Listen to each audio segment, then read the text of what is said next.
Hey, good evening, USA, Canada, International, Long Island, aka Strong Island, plus the five spots of Brooklyn, Bronx, Manhattan, Staten Island, and Queens. This is your man G Money Stacks, aka the Gladiator, YouTuber, host with the most, misunderstood, lonely nomad, unstoppable, independent podcaster, and of course, Queens, New York native, representing Laurelton, Queens, New York. And you're rocking, hanging with me, tuning in and listening to the 261st episode of Off the Meat Rack Chainz New York podcast, a, a comedy space platform for various wild, crazy, fun topics of music, news, entertainment news, alongside with segments and everything in between. We're live and direct from StreamYard alongside with YouTube, and aside myself is the Instagram live feed of the podcast show page. So make sure you go ahead and follow the podcast show page on Instagram and turn on your notifications so you can be reminded on when each episode is going to be dropping. And I will you know, and of course questions I might be dropping in the Insta story and post and highlights and stuff. So stay tuned for that as well. And if you miss any previous episodes whatsoever, don't worry, I got your back on everything. And if you like to support this show, you can go ahead to my Cash App right here, which is G Money Stacks 555. That's $ capital G lowercase MONEY, capital S lowercase TACKZ 555. You don't have to be from a rich, privileged family to show moral support. It's all about doing the best you can on whatever amount of money you choose to donate, and and um and yeah, to donate along with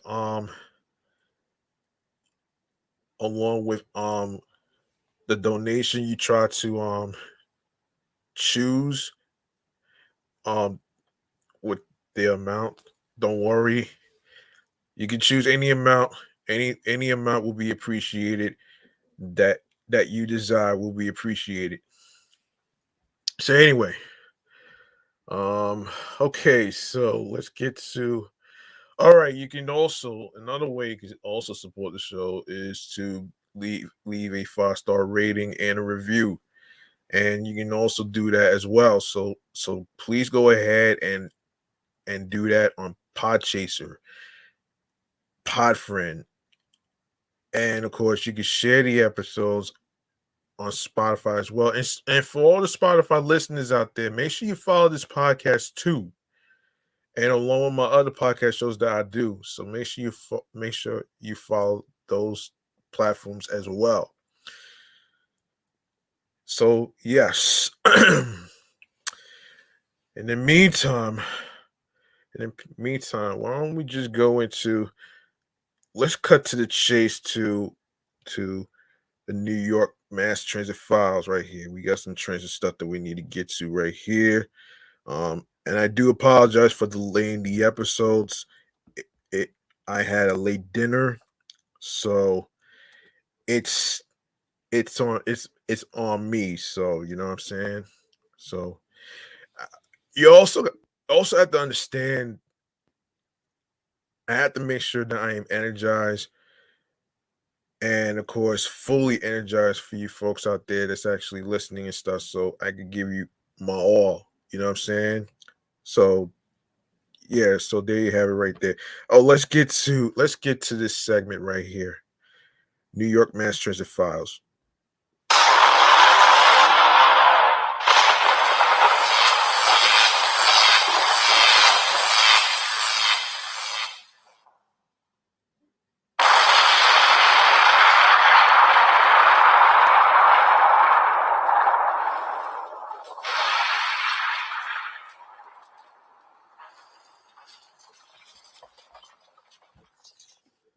Okay, first things first. first things first in transit news that we need to get to right here. And I hope y'all had a great week and everything else. I know tomorrow's um TGIF along with payday and everything else. I know y'all looking forward to the weekend, and I got some stuff to get to as far as like fun activities to do um for the weekend.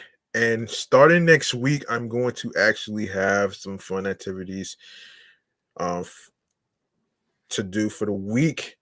If you're living in the California area and if you're living in the New York area, I got y'all, so don't worry about that.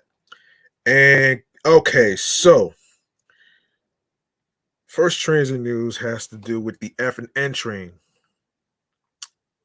Most recently, a woman is recovering after she was struck by a train in Chelsea, prompting a massive emergency response and train service to be stalled on Monday morning, NYPD and MTA sources said.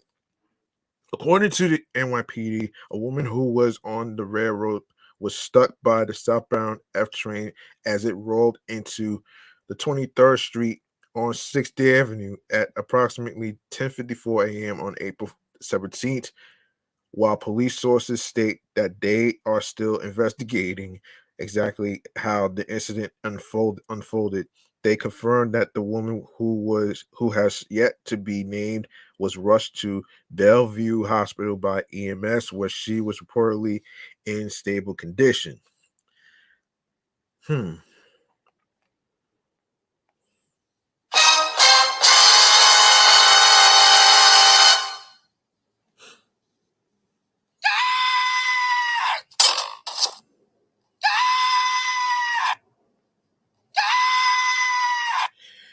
Yeah, that's scary right there, folks.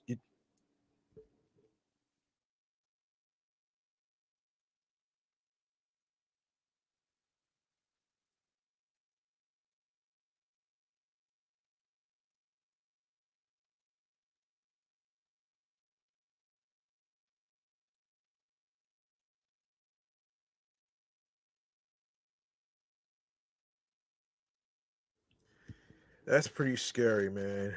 And I feel for her. Hopefully, she gets some rest and feels better. All right. Oh no! There's more to. There's more. There's more. Okay, so the train remained stalled in the station, leading cops and MTA staff to evacuate and cordon off the area. Strap hangers were led back up to the surface via a staircase coated in blood.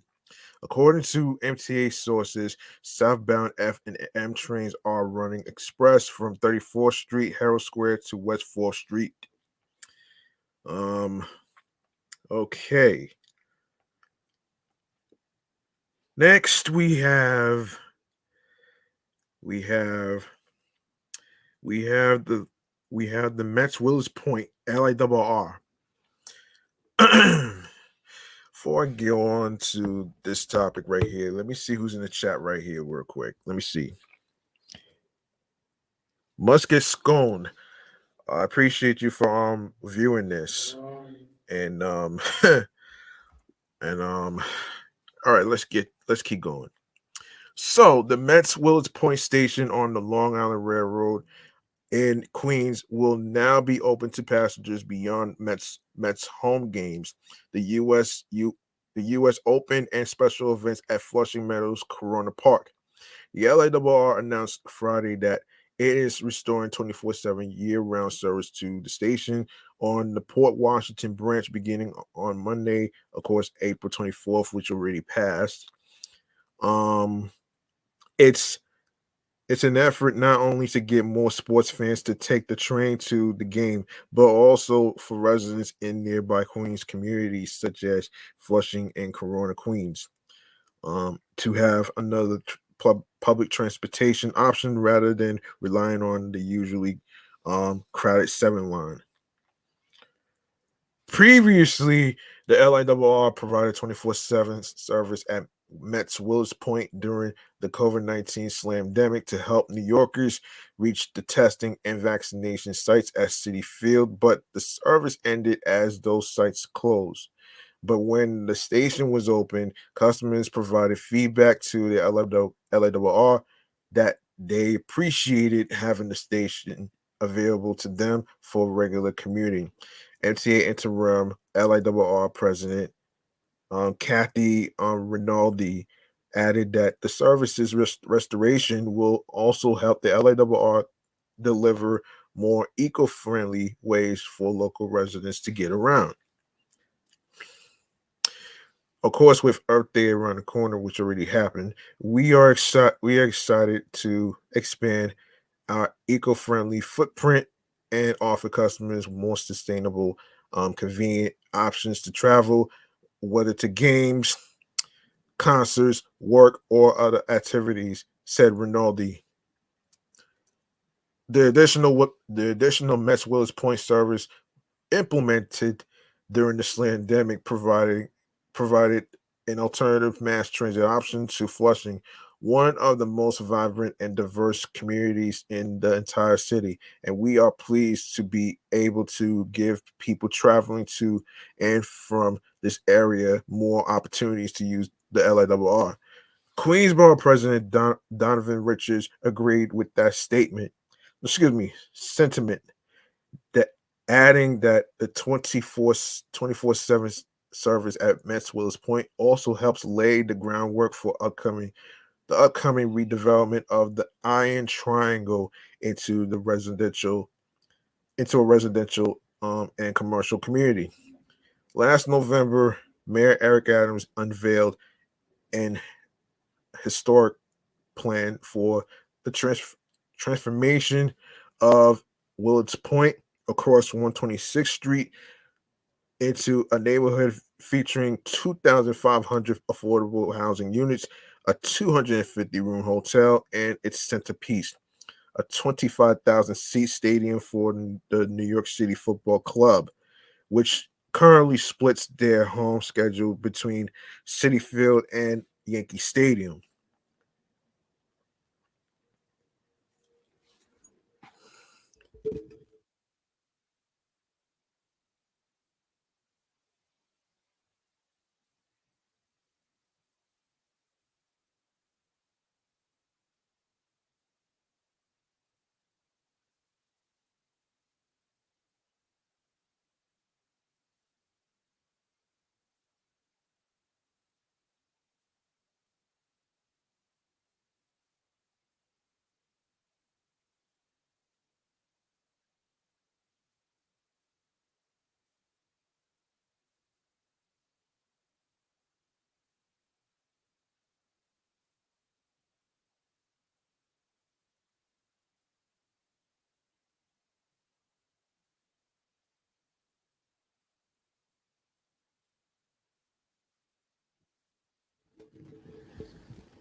24/7 LIRR service to Mets Willis Point will strongly benefit Queens residents looking for a convenient and environmentally friendly way to get around, especially as the planned holistic redevelopment of Mets Willis Point gets underway, said Queensborough President Donovan Richards Jr.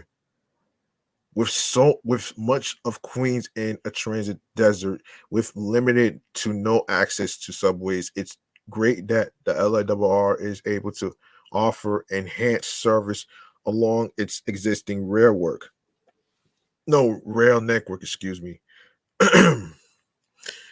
Joining them in announcing the new service at Mets Willis Point is the baseball club's owner, chairman, and CEO Steve Cohen, who heralded the LIRR as the easy and convenient way for Mets fans to to get to get to home games. We are thrilled that MCA is expanding Long Island Railroad service at Citi Field, said Cohen. This expansion of service supports our organization's vision to have safe and accessible transportation options for our fans. employees, and the wider Queens community.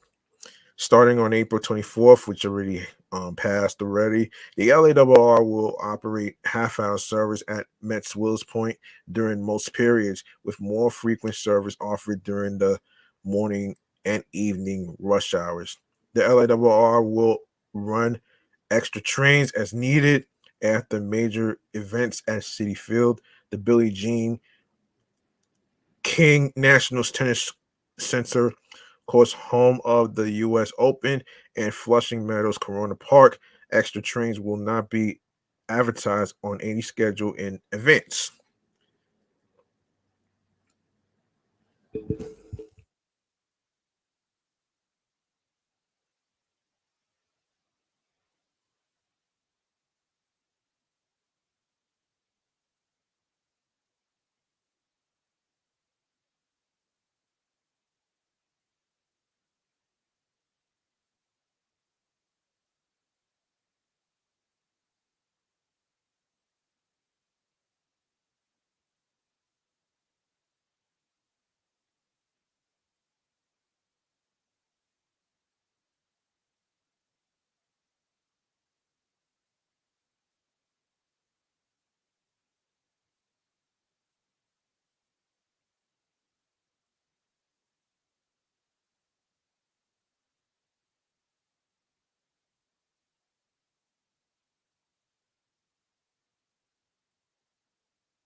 An MTA spokesperson said the trains making the extra stop at Met's Wills Point will add no more than 2 minutes to their schedule. Additionally, the service comes at no extra financial cost to the LIRR. During peak periods on weekdays, 8 of 15 westbound trains between 7:30 and 9:30 a.m. will not stop at Met's Wills Point. Conversely, 6 of 20 eastbound trains will skip the stop between 4:30 and 8:30 p.m. The LARR also helps keep the cost of commuting through New York City down through city tickets sold during off-peak hours. For just $5 per rider, a city ticket holder can travel between any two LIRR stations in Manhattan, Queens, and Brooklyn. Commuters can connect from the Mets Wills Point to the Seven Line via a short walk. The Seven Line also connects to the E, F, M, and R trains at the 74th Street Broadway, Roosevelt Avenue station in Jackson Heights, and the N and W trains at Queensboro Plaza. More than a dozen different bus lines also connect to the 7 train along its route. Okay. Um, hmm. Yeah, that's pretty good though. Let's see what else we have next. Oh, we got some unfortunate news that to we need to get to right here involving, oh boy, the most recent tragedy. Hmm. Involving the most recent tragedy of a Cash App founder. Um and this is going to be, wait a second, hold on a second. Hold on. I got another one right here. One more thing I need to talk about here before we get to that. Okay.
So, our last transit story um has to do has to do with the city. So the city is set to kick off a public engagement process next month for the Bronx Harlem River Greenway project. A new 7-mile bike and pedestrian path slated to be built along the eastern side of the Harlem River, Mayor Eric Adams announced Wednesday. Exact details have yet to be hashed out for the project that will stretch from Van Cortlandt Park in the northwest corner of the Bronx down much of the Harlem River's eastern bank to Randall's Island to the borough's south. According to the mayor, when completed, however, it'll offer continuous north-south off-street multi-use paths and on-street bike facilities, all running alongside the major Deegan Expressway. During a news conference on the High Bridge, which links the Bronx's High Bridge neighborhood with Manhattan's Washington Heights, Adams said the project will connect Bronx sites to the waterfront they've long been separated from by the major Deegan, while referencing Robert Moses, the late New York power broker behind much of the city's current infrastructure, both for better and worse. Not to be confused with the reporter on Fox 5, folks. You know what I mean? Hold on.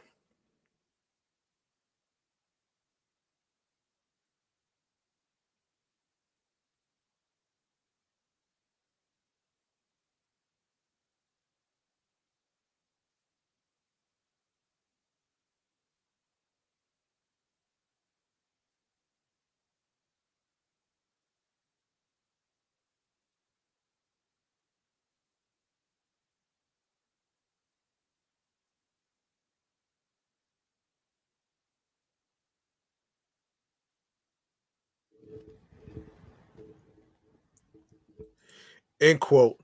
We're expanding the Harlem River Greenway to the Bronx, Adams said. All of the disconnections that we're talking about are really a symbol of the past, a symbol of the Robert Moses era. Bridges that were built and highways that were built that ripped apart communities such as the Cross Bronx Expressway, the Brooklyn Queens Expressway, bridges like the ones we're standing on. In so many ways, not only did we disconnect communities, but we disconnected opportunities. We know what the major Deegan and other highways have done to our communities, he added, and now we're going to fix the problems that we witnessed in previous years. Construction of the Greenway will be broken into three parts. V- Van Cortlandt Park to the University Heights Bridge, the University Heights Bridge to the McCombs Dam Bridge, and the McCombs Dam Bridge to the Randall's Island connector. The plan will include projects like putting in street markings and signs, as well as some concrete work in the short term and more complicated capital improvements in the long term, according to City Hall. Um, Rodriguez, the city's Department of Transportation commissioner, uh, who also who was also in attendance, said the Greenway will help link Bronx residents to destinations throughout both the Boogie Down and Upper Manhattan. This route will connect Bronx sites to job centers like Bronx Hub, Fordham Plaza, and the 125th Street corridor in Manhattan, Rodriguez said. But this plan will also return the waterfront to residents of the Bronx. The Greenway will also connect Bronx sites to higher education institutions like Lehman and Manhattan colleges, Rodriguez said, and commercial destinations such as Yankee Stadium and the Bronx Children's Museum. The city is allocating $1 million for the project's planning phase, according to the mayoral spokesperson. Um, Construction costs, they said, will depend on the contours of the plan that's crafted in the coming months. Hmm. Well, that's interesting. That's very interesting to see, actually. Um.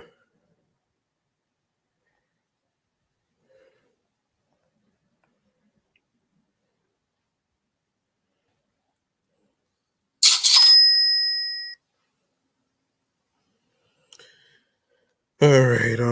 Let's see. The community engagement process for the Greenway's construction will begin on April 18th, which is already in the works, with 2 rounds of online workshops, one for each of the project's 3 sections, hosted by DOT in partnership with Bronx and Harlem River Urban Waters Federal Partnership and the New York, New Jersey Harbor and Estuary Program. During the workshops, DOT will inform residents on the current conditions of the project area and seek their suggestions on shape and what shape the bike and pedestrian paths should ultimately take. Hmm.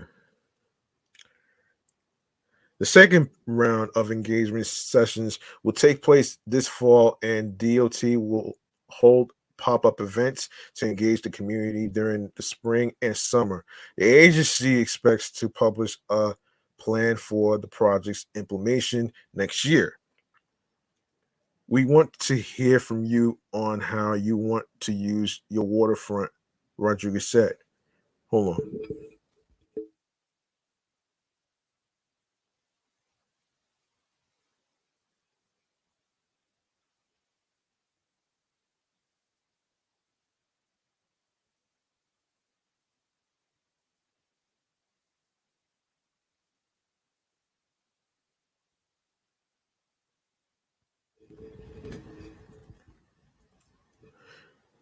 No one will come from the outside imposing that vision. That vision will be the result of community engagement that Mayor Adams is so committed to help to happen. Sean Garcia, the Bronx and Uptown organizer for the Safe Streets advocacy group, Transportation Alternatives, applauded the Greenway project, saying it promises to reconnect Bronx communities separated by the major Deegan. The 7 Mile Bronx Greenway will reconnect communities with the Harlem River that highways divided last century, Garcia said.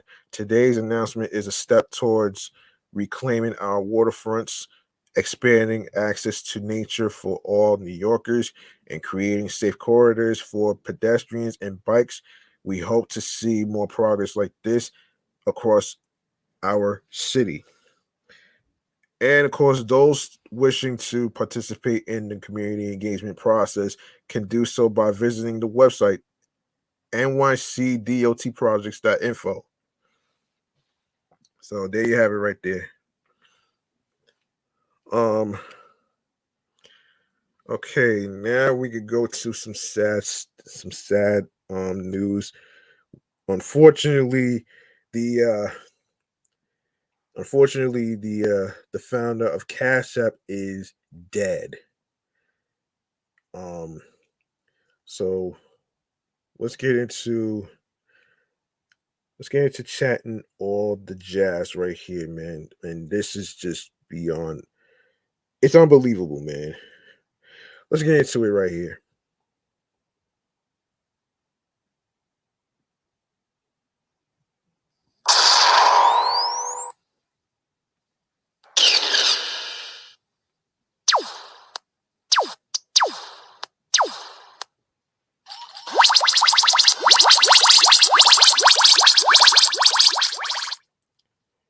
Yeah, we got some sad news that we need to talk about here involving the founder of Cash App, Bob Lee. Um, and this is from TechCrunch. Bob Lee, the chief product officer. Hang on a second. Hang on a minute here. Yeah, the chief product officer at Mobile Coin was killed in a fatal stabbing in San Francisco on Tuesday morning at 2:35 a.m. The San Francisco Police Department responded to a report of a stabbing near the 300 block of Main Street in Soma. He was taken to the hospital but succumbed to injuries. Um, Shortly after, NBC Bay Area reported that the victim of the stabbing was Bob Lee, age 43. Mobile Coin confirmed the information in a statement sent to Bloomberg and ABC 7 News. Before joining Mobile Coin, Bob Lee worked at Google for the first few years of Android, focusing on core library development. He then joined the payment company that later became Block to develop its Android app. He became the company's first CTO and also created Cash App. Um, damn son. Um, yeah, Bob Lee, also known as Crazy Bob, was an investor in tech startups as well. According to his LinkedIn profile, he invested in SpaceX, Clubhouse, Tile, Figma, Fair, Orchid, Addressable, Nana, Ticket Fairy, Gowalla, Asha, um, C Fox, NetSwitch, Found, and others. The following news, there was an outpouring of grief in the tech community. Hmm. Yeah.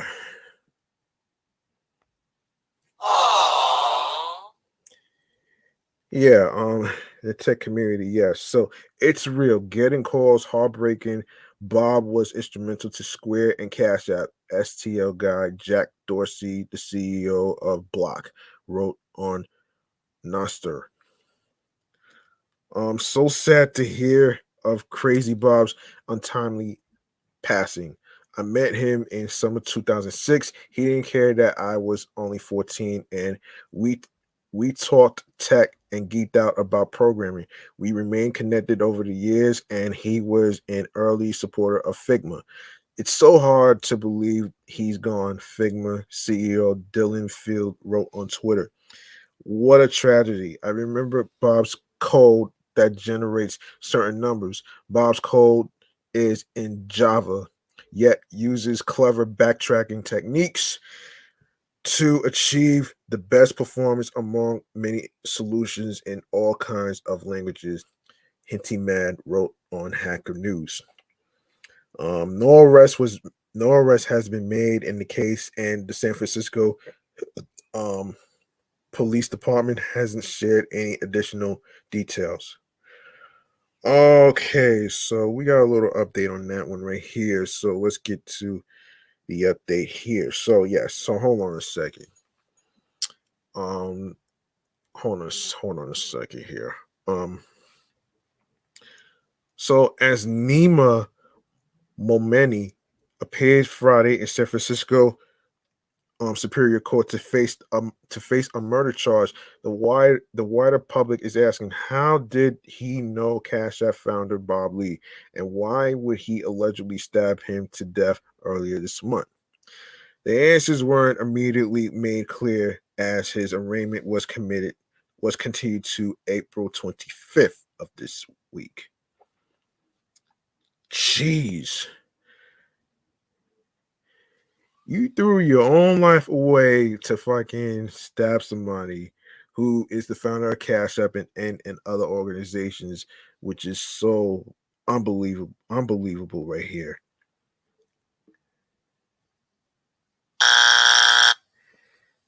And and you really did that to yourself, man.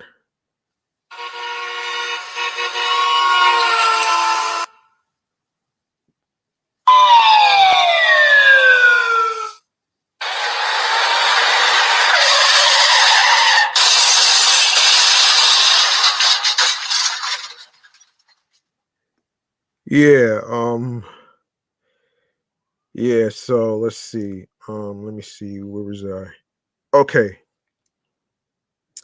So outside court, Momeni's attorney Robert Canny standing. Hold on a second. Hold on. Yes, standing. Hold on a second.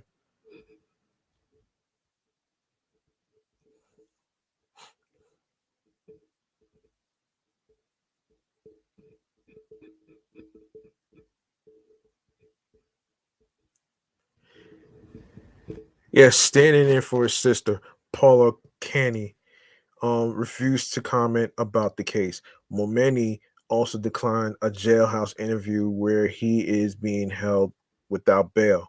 Momeni appeared briefly, however, in the courtroom, making a heart sign to his sister, Kazar Momeni, and her husband, Dr. Dino um, Elyasnia, a plastic surgeon. They made the heart sign back to him. At a news conference Thursday, San Francisco Police Chief Bill Scott would only say that the two knew each other, but he did not say how. Um, I can't say anything at this point, Scott told KTVU in a brief interview by phone in Miami. Lee's former wife Krista Lee told KTVU that the name sounded familiar and she believes she had met Momeni's sister, but she didn't give out too many details. And she said she simply had no idea as why Momeni, age 38, who owned his own IT company in Emeryville, would be charged with violently attacking her former husband, age 43, with a knife at 2:30 a.m. on April 4th. Many in the community, including Twitter's Elon Musk, had incorrectly believed that this was a random stabbing in a lawless city run amok. At the news conference, Scott said that this stabbing had more to do with human nature than with the nature of San Francisco or any city for that matter. The police chief added that the departments had enough probable cause to arrest Momeni at his Emeryville business on Harlan Street, but was still more work to be done.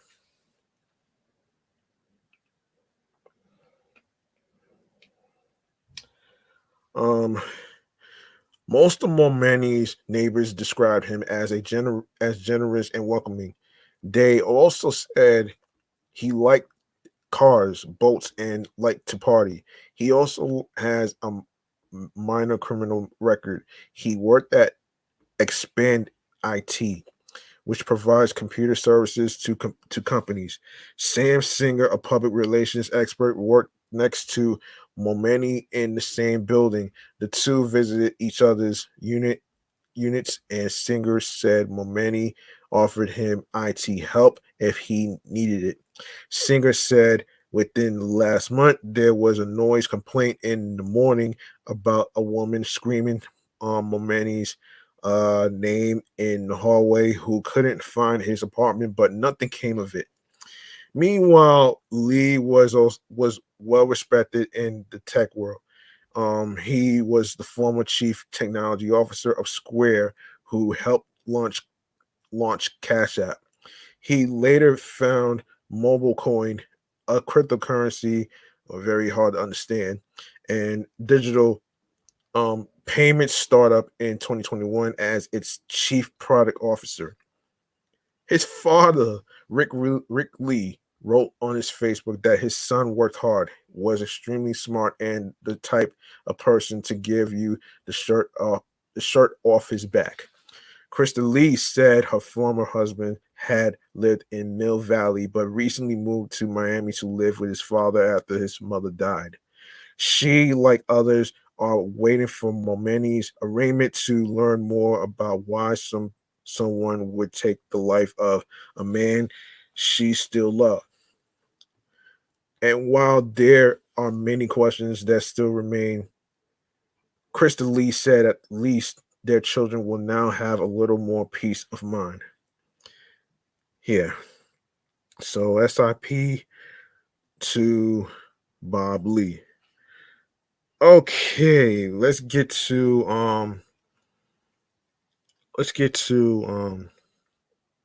hold on a second here. Hold on a minute here. Um I want to get to I want to get to let me see here. Let's get to it's not that much. Okay, so let's get to stream on 2023. I actually had a chance to check this out on YouTube. Um so let's get into it right here. Let's wait for this plane to pass.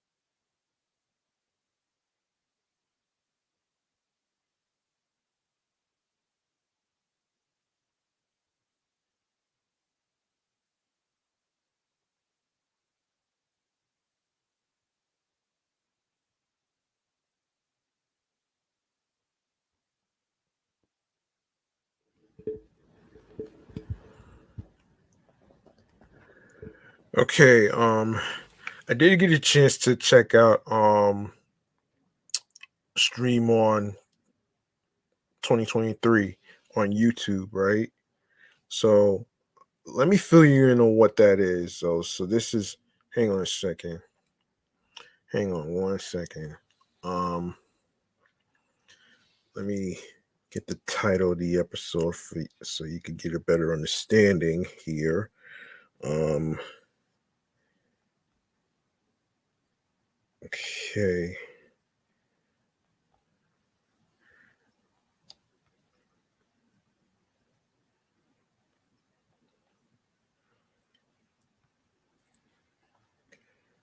Okay, so name of the episode uh, is Stream On 2023, the best place for creators.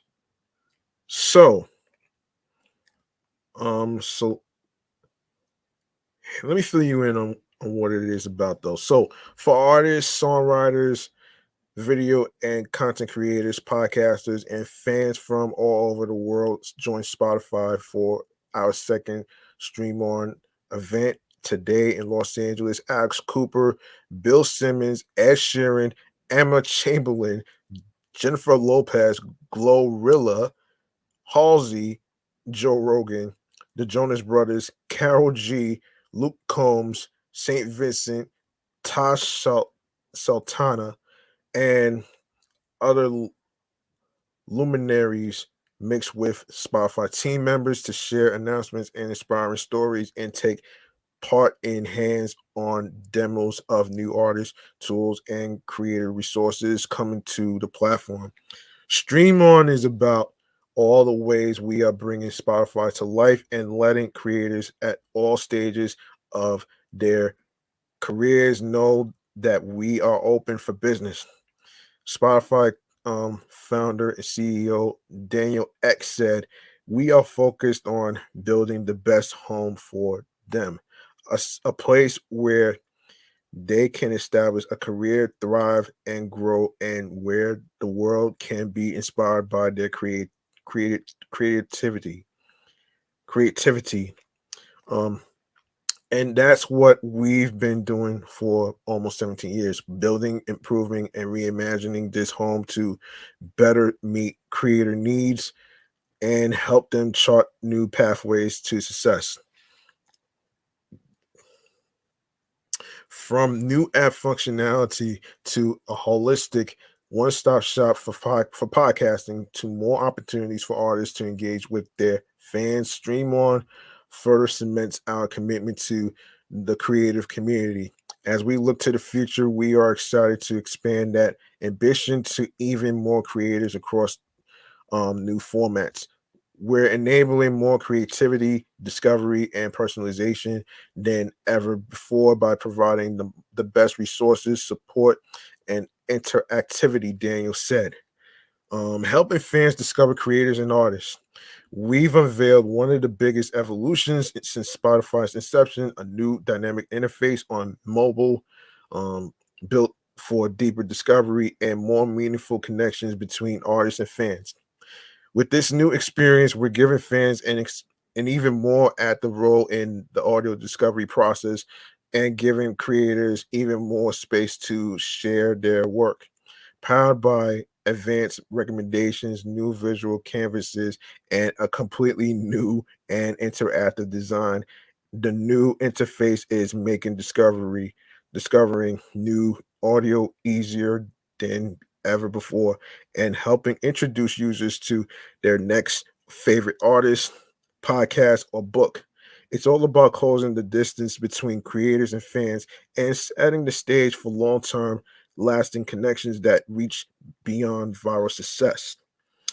Um, the new Spotify will roll out in waves to our 500 million plus monthly active users beginning today. Here's what to expect: music podcasts and audiobook previews across music podcasts and shows and audiobooks feeds for listeners to sample before they play or save. We're also bringing shortcuts to the top of listeners feeds, giving users easy access to some of their recent and and favorite listens.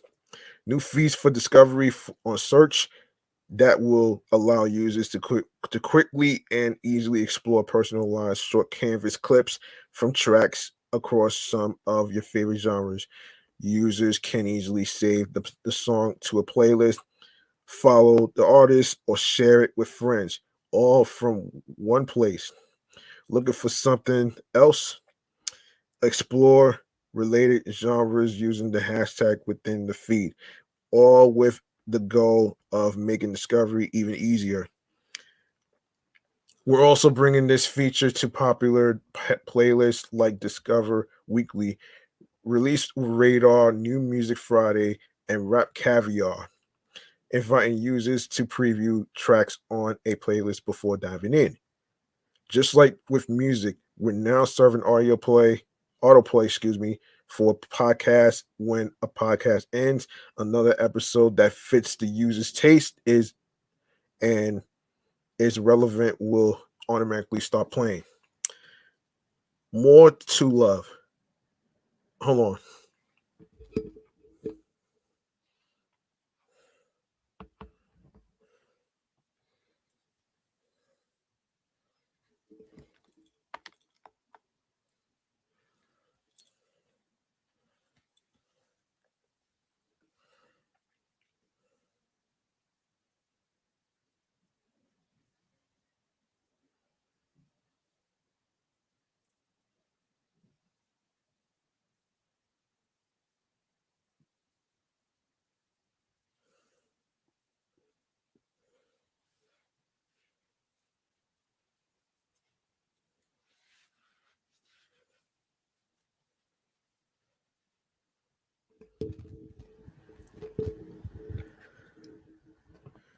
Okay.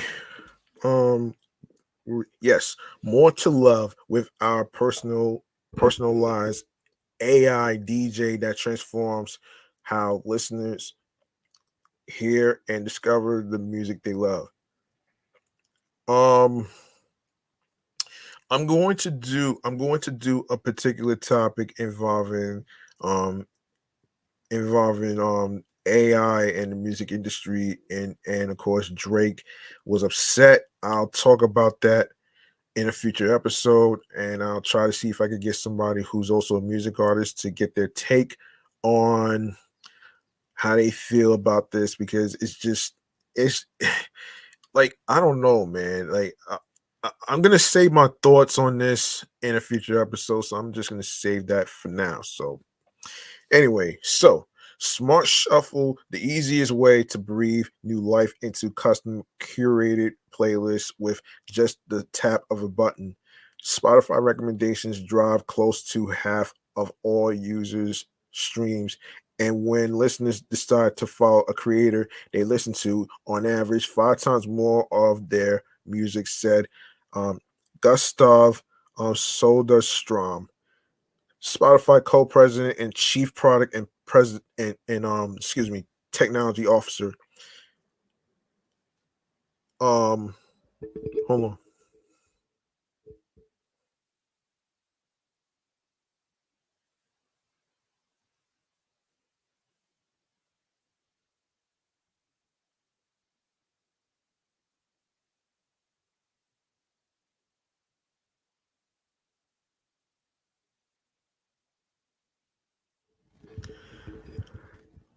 That's why discoveries on Spotify, unlike many other platforms, give creators so much more than just a fleeting moment of viral fame. Those meaningful long-term connections are a key part of what makes Spotify a platform for professional and aspiring artists. Supporting artists' success through streaming. Of course, we also unveil our annual music royalties report loud and clear. The 2023 update demonstrates that more and more artists are finding success than ever before.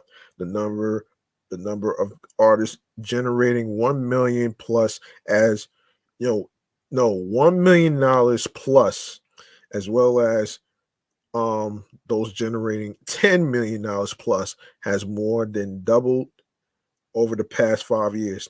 Additionally, we estimate that the fit the 50,000 highest earning artists on Spotify generated more than $50,000 across all recorded revenue sources. Wow.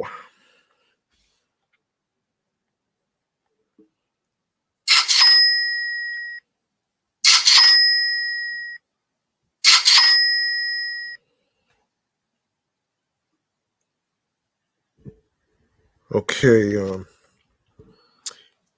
right. Loud and Clear also details Spotify pays the vast majority of every dollar it generates from music, nearly 70% back to the industry, and all-time Spotify payouts to music rights holders are approaching $40 billion.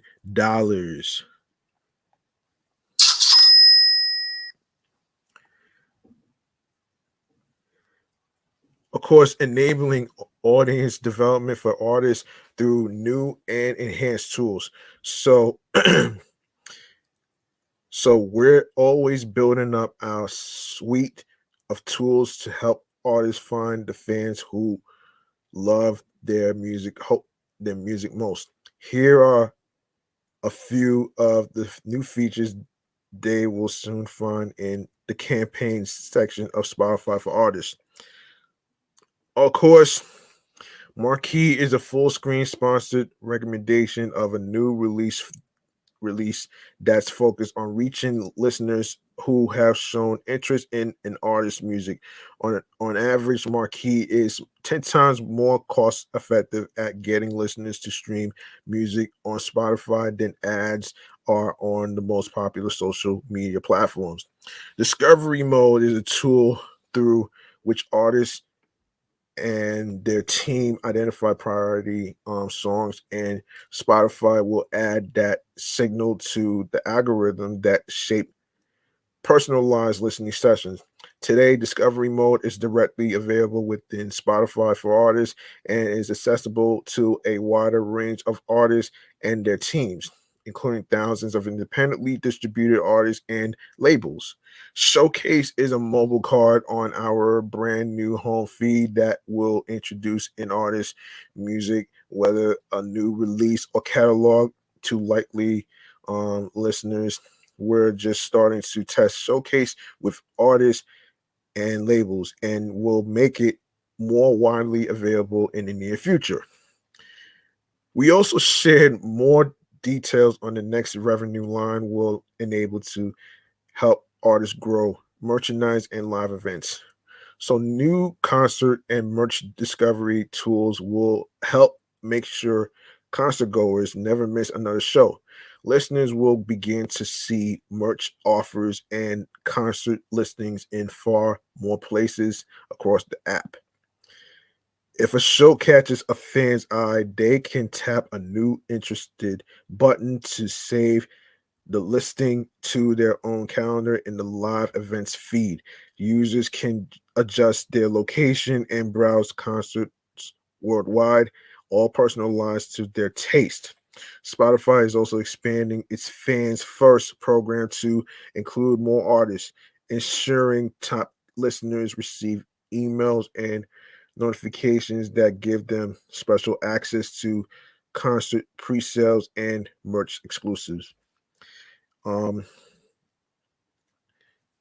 and we unveil new features and product expansions that allow more artists to express themselves in new ways and build buzz among fans.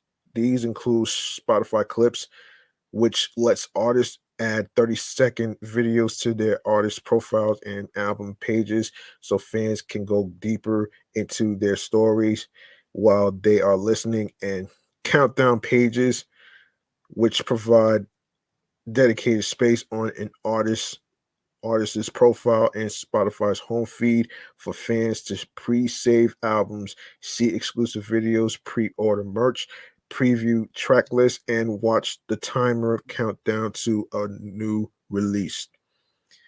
Um, okay. So I'm gonna talk about Spotify for podcasters in a different episode. So I'm gonna save this. I'm gonna save this for another time. So I'm gonna save this for another time. So let's get to let me see. Let's see.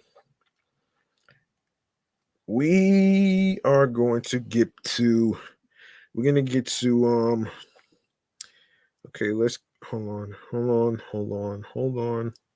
Let's see. Oh, okay, let's get to JD. Okay, let's get to JD. Let's get to Bauer and JD.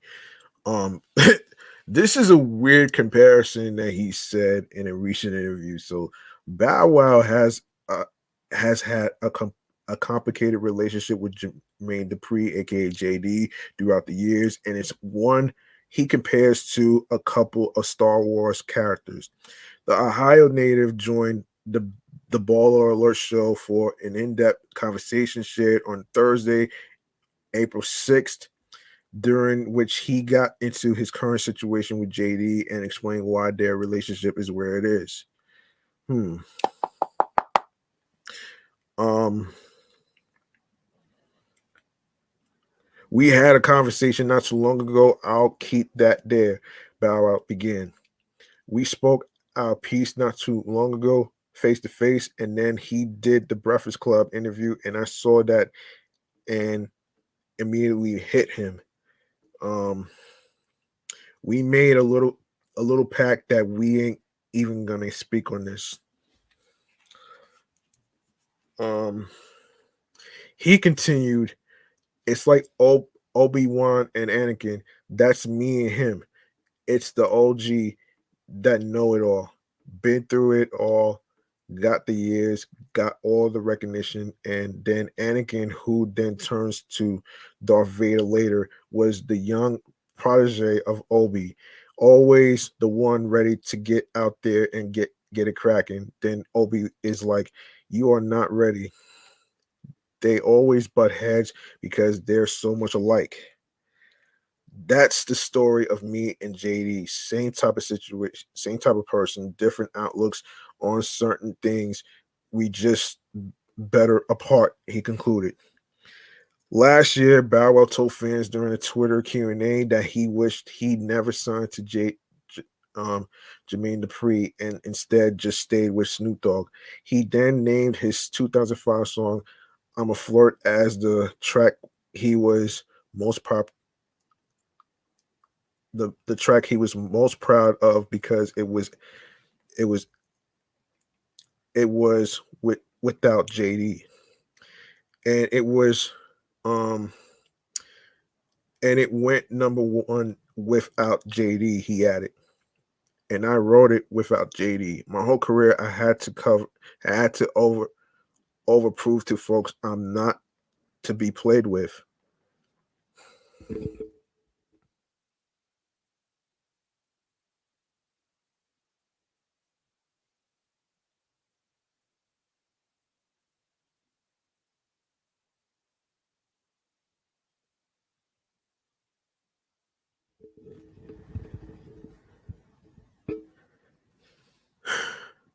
It was like Kobe winning without Shaq.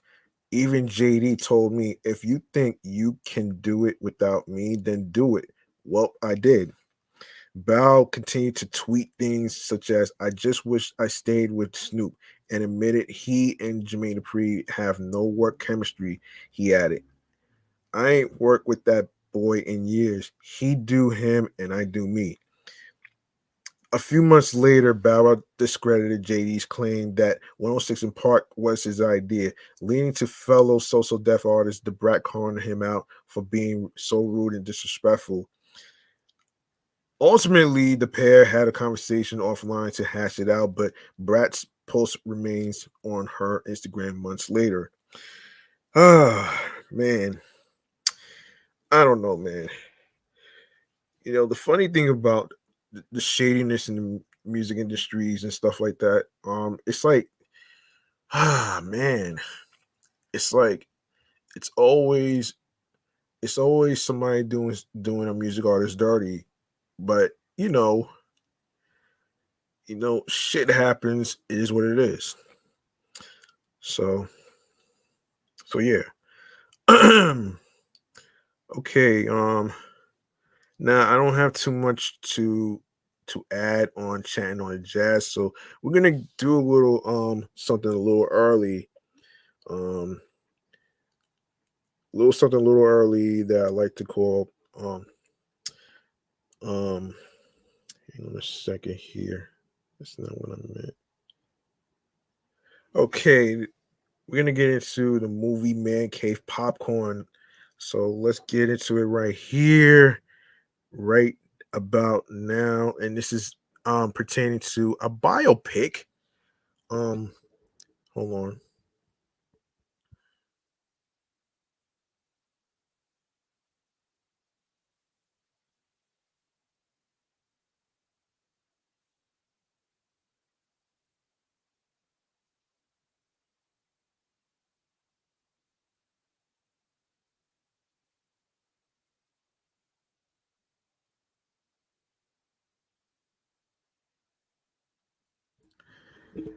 Yes, this is pertaining to a biopic of Little Richard. So let's get it cracking.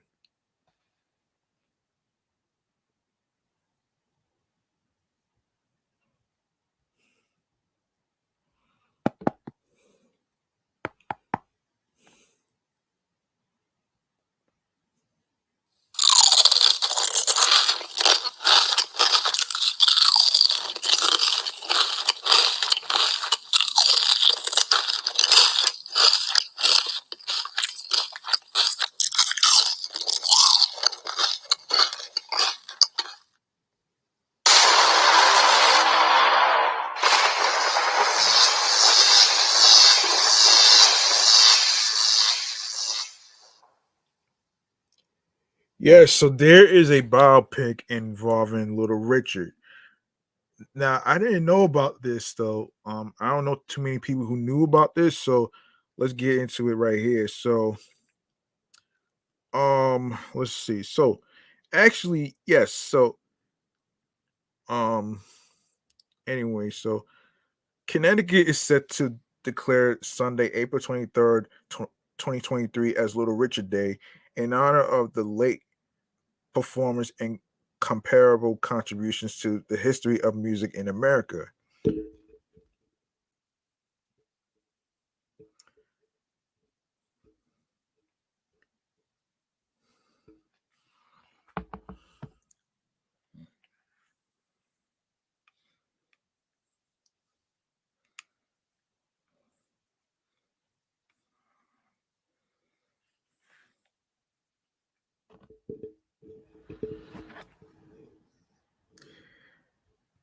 And no, the rock and roll icon doesn't hail from the Nutmeg State.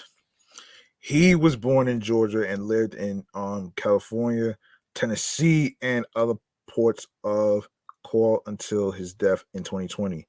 Rather than rather Governor Ned Lamont is issuing the proclamation in recognition of the release this month of Little Richard, I Am Everything, and Connecticut's m- many ties to the production. The film, which Magnolia bought out of the Sundance Film Festival, will premiere at the Bedford Playhouse, which is hosted by the Greenwich International Film Festival, which took place on April 23rd. It was produced by Greenwich International Film Festival board member Robert Friedman and produced and directed by Lisa Cortez, a Connecticut native and an alumna of Yale University. Cortez films charts Little Richard's rise to the top of the charts with hits like Tutti Frutti.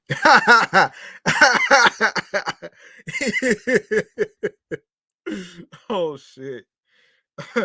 Good golly, Miss Mall and Long Tall Sally, as well as his struggles with faith and sexuality. Little Richard, I Am Everything pays tribute to and tells the story of the black queer origins of rock and roll through the lens of one of its most well-renowned and celebrated progenitors. The proclamation reads, it goes on to say, perhaps as beloved as his music were, Little Richard's concerts, where his magnetic presence and flamboyant stage performances would draw crowds in the thousands and inspire countless future music legends, including Ray Charles, Elvis Presley, Otis Redding, Sam Cooke, Mick Jagger, the Beatles, and many more. Of course, Little Richard, I Am Everything will be released in theaters and on VOD this Friday. Well, actually, you can check it out on VOD, video on demand, so you can check that out for yourself too. Okay, so hold on one second.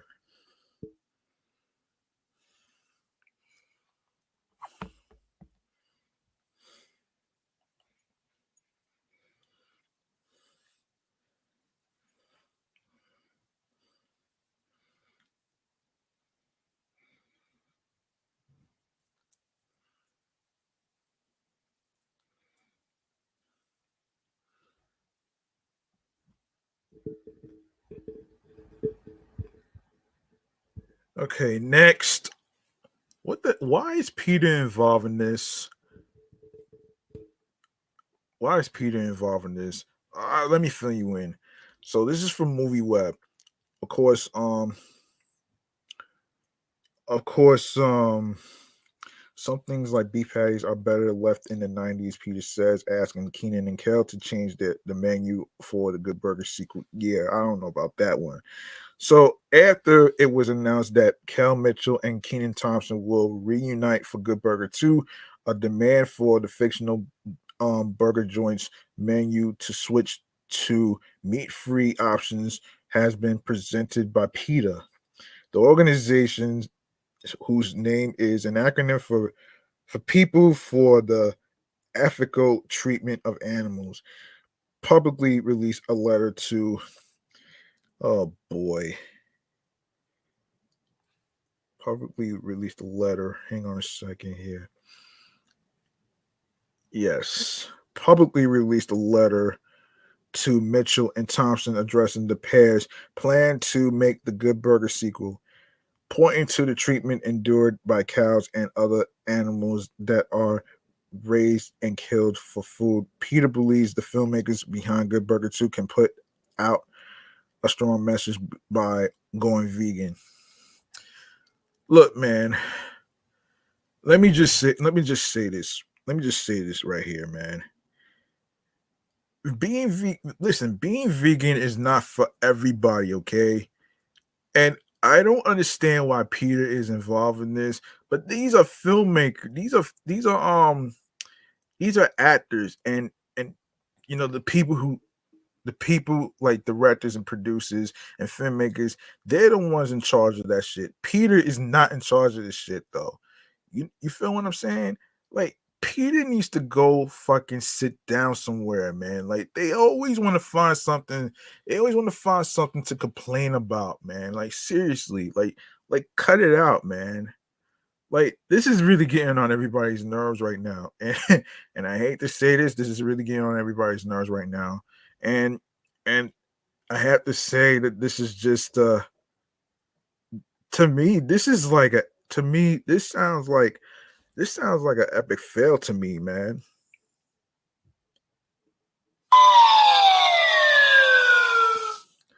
And this is just beyond crazy when shit happen like this, man.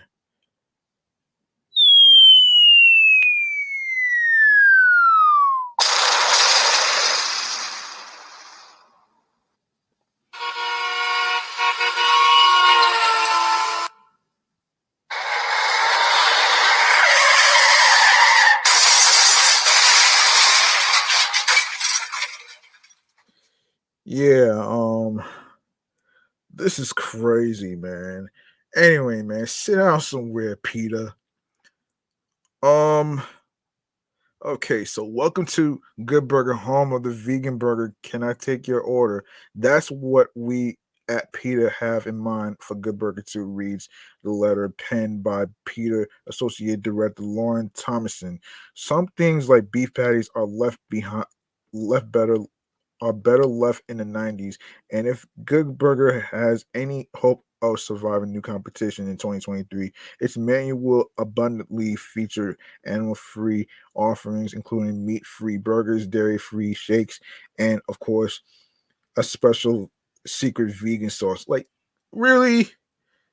Really, though? Really, though? Like I said, man, being vegan is not for fucking everybody, man. It'd be more easier if you didn't shove that shit in everybody's faces, man. So, all right. So the open letter goes into graphic detail to explain how animals are butchered to have their bodies turned into processed meats to be sold at fast food restaurants and grocery stores. It's argued that many real life restaurants have been offering vegan patties and that it wouldn't be out of place for this to happen in Good Burger too. Though Peter wants Kenan and Kel to go the extra mile by having the restaurant's menu consist of only vegan options. It's for a movie, man. It's for a fucking movie. What are you doing, man? Seriously? What the hell are you doing? What the fuck are you doing? Like seriously. And look, you can't expect everybody who works at restaurants to actually be vegan because not everybody's into veganism, okay? Not everybody's into that shit.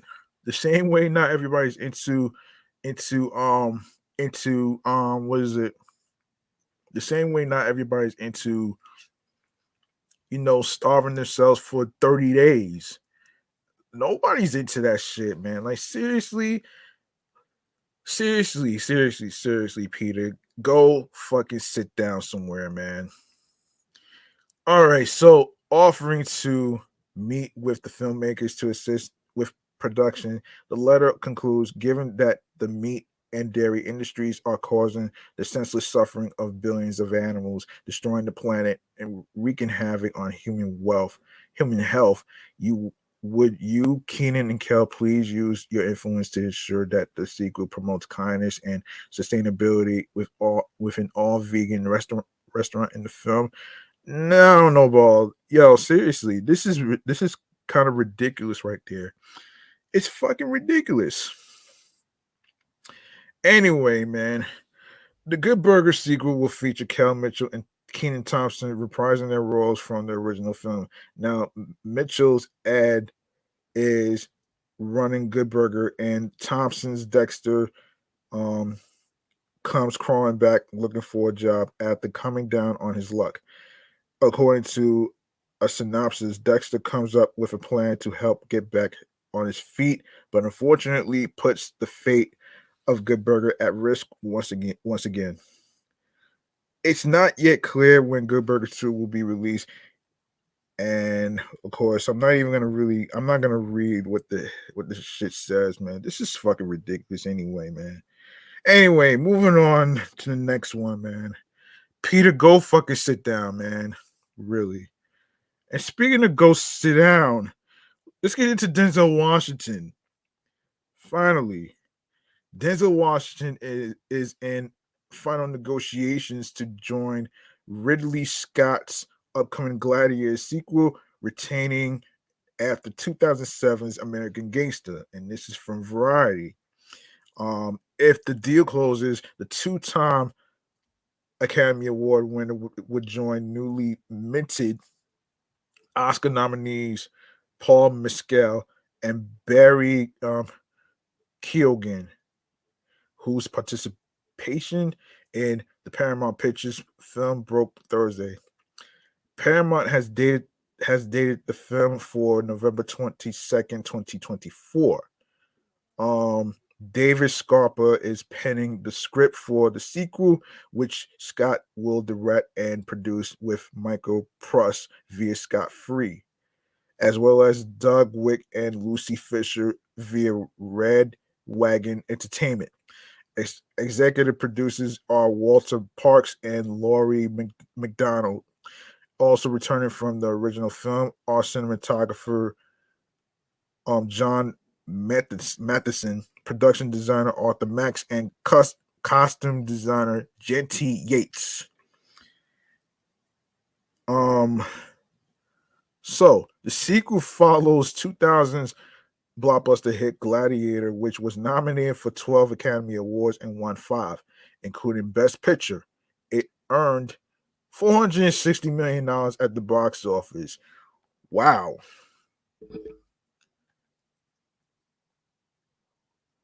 $460. Wow. Hang on a second.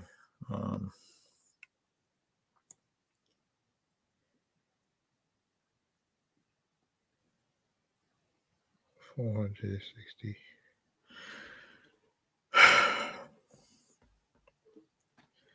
Why does it always happen?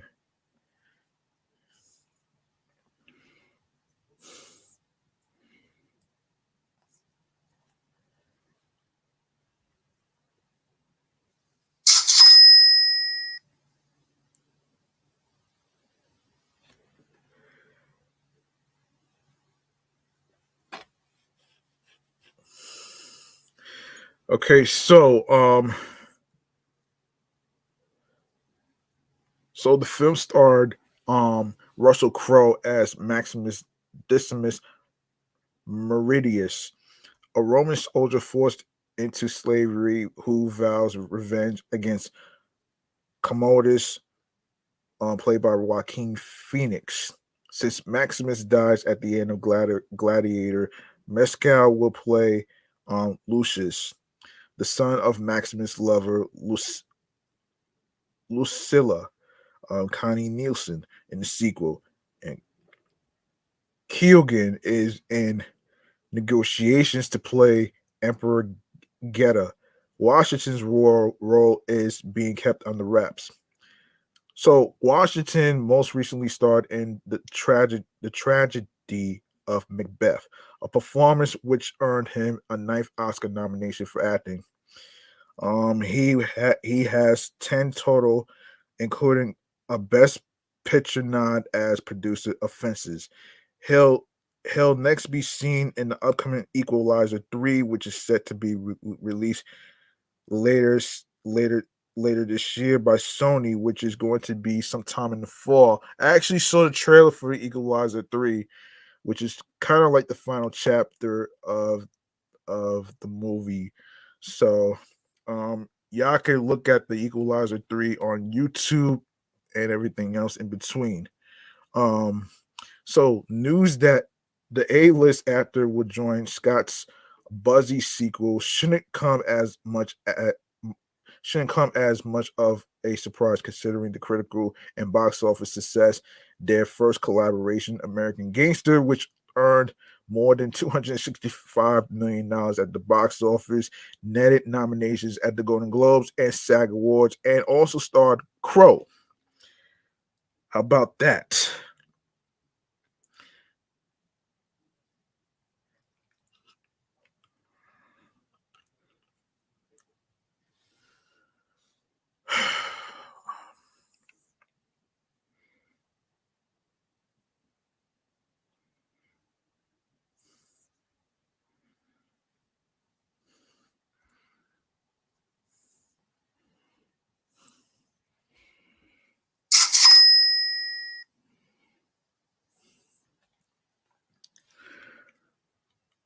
All right, so but also of note is Washington's close ties to the Scott family as he appeared in several films directed by Ridley's late brother Tony Scott prior to his death in 2012, including Crimson Tide, Man on Fire, Deja Vu, The Taking of Pelham 123, which I saw, and Unstoppable. Washington is rep by WME. Deadline was first to report news of his potential involvement.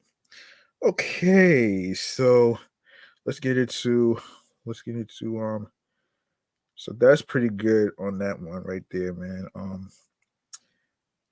All right, all right, so let's get into some TV shows that got renewed, starting with Bel Air. All right, so let's get into it right here, which is hold on, not this one.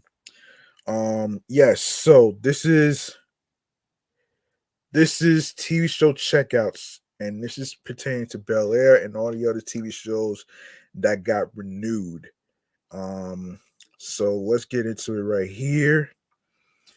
Um, let's get into it right here, right now. Let's do this.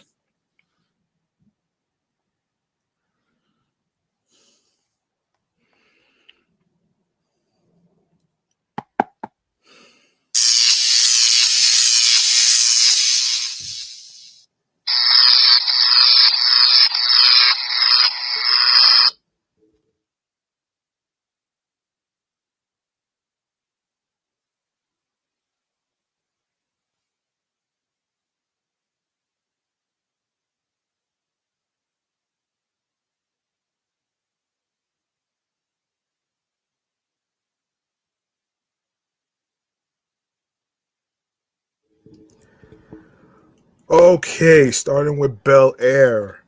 Starting with Bel Air. Okay, so this is from Movie Web. Peacock is keeping the Bel Air story going, serving as a more dramatic reboot of the classic sitcom The Fresh Prince of Bel Air. The series first premiered on Peacock in February of last year. Season 2 premiered in February and is just um under halfway through, but NBC Universal wasn't waiting for the finale to decide if they want to continue the show. Per Variety, it's been revealed that Bel Air has been officially renewed for a third season on the streaming platform. So no matter how this current season ends, fans will be going into it knowing that the story isn't over just yet.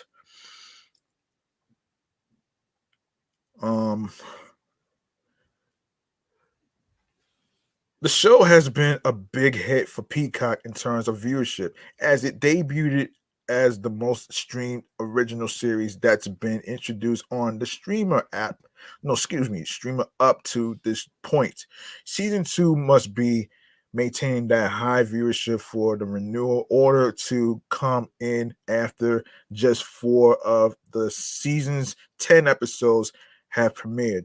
It seemed that the show is finding its footing with the second season with no, excuse me, when it comes to the critical response as well.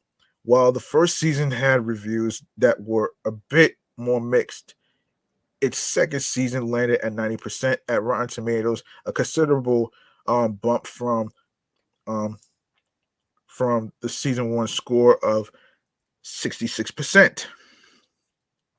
The series serves as a total reimagining of The Fresh Prince of Bel Air, starring Jabari Banks as a new incarnation of Will Smith, the teenager played by actor Will Smith in the original. As with the comedy series version, um, Bel Air picks up with Will moving to his aunt and uncle's home in Bel Air in an effort to keep him away from trouble in West Philadelphia. The difference is that the series is a lot darker than the sitcom, removing the laugh tracks and much of the comedy and taking on very serious subject matter. Oh boy. Um okay.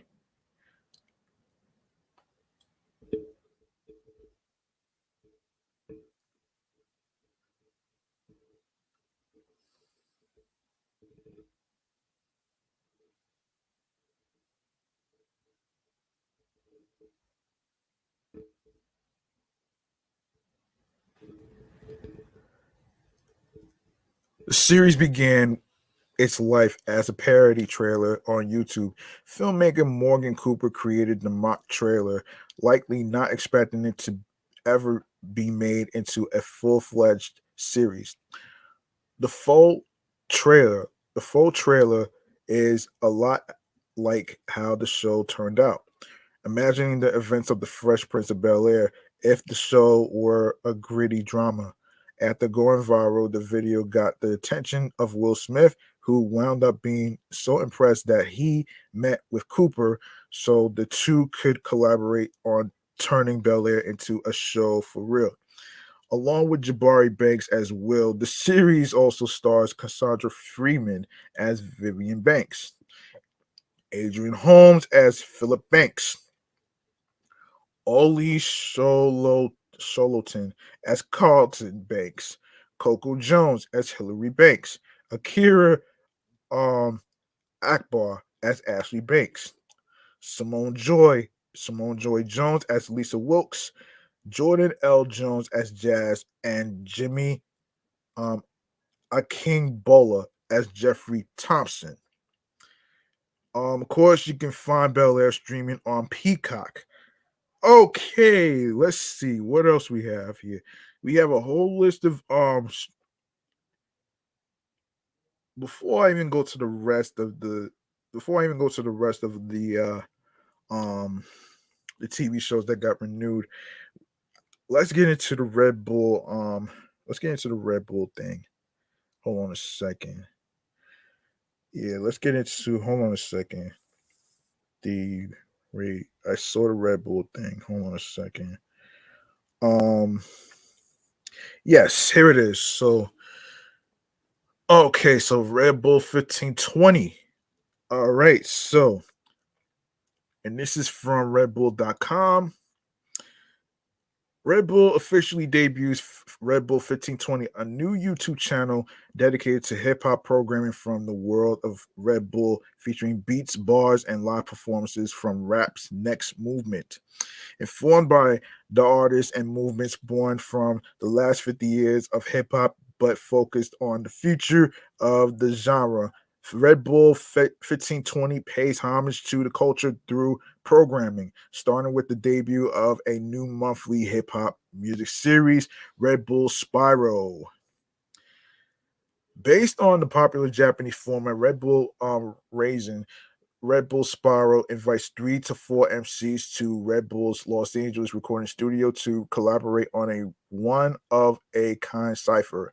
Filmed in one continuous take, Red Bull Spiral challenges even the most seasoned artists to stay cool under pressure and deliver perfect bars as the camera spins through the studio, capturing every moment. Watch Los Angeles crew Coast Contra kick off the series with their debut episode here.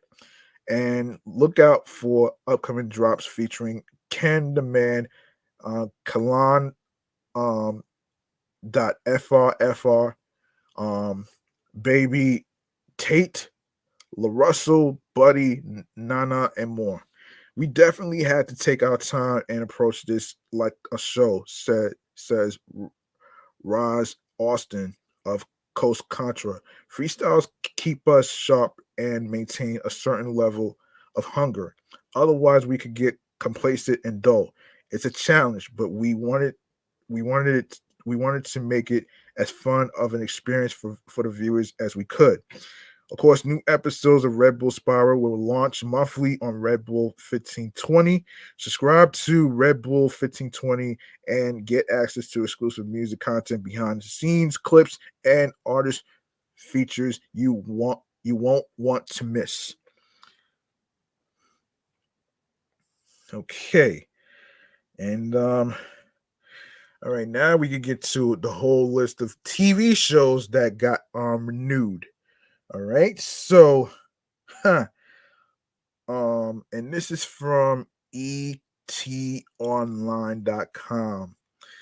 All right. Yeah. Okay.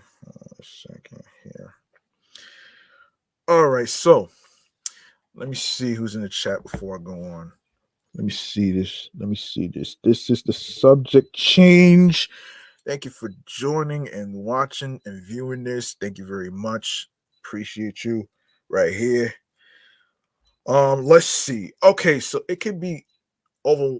Hold on. Hold on a second. Hold on a second here. Can we get this? Okay, so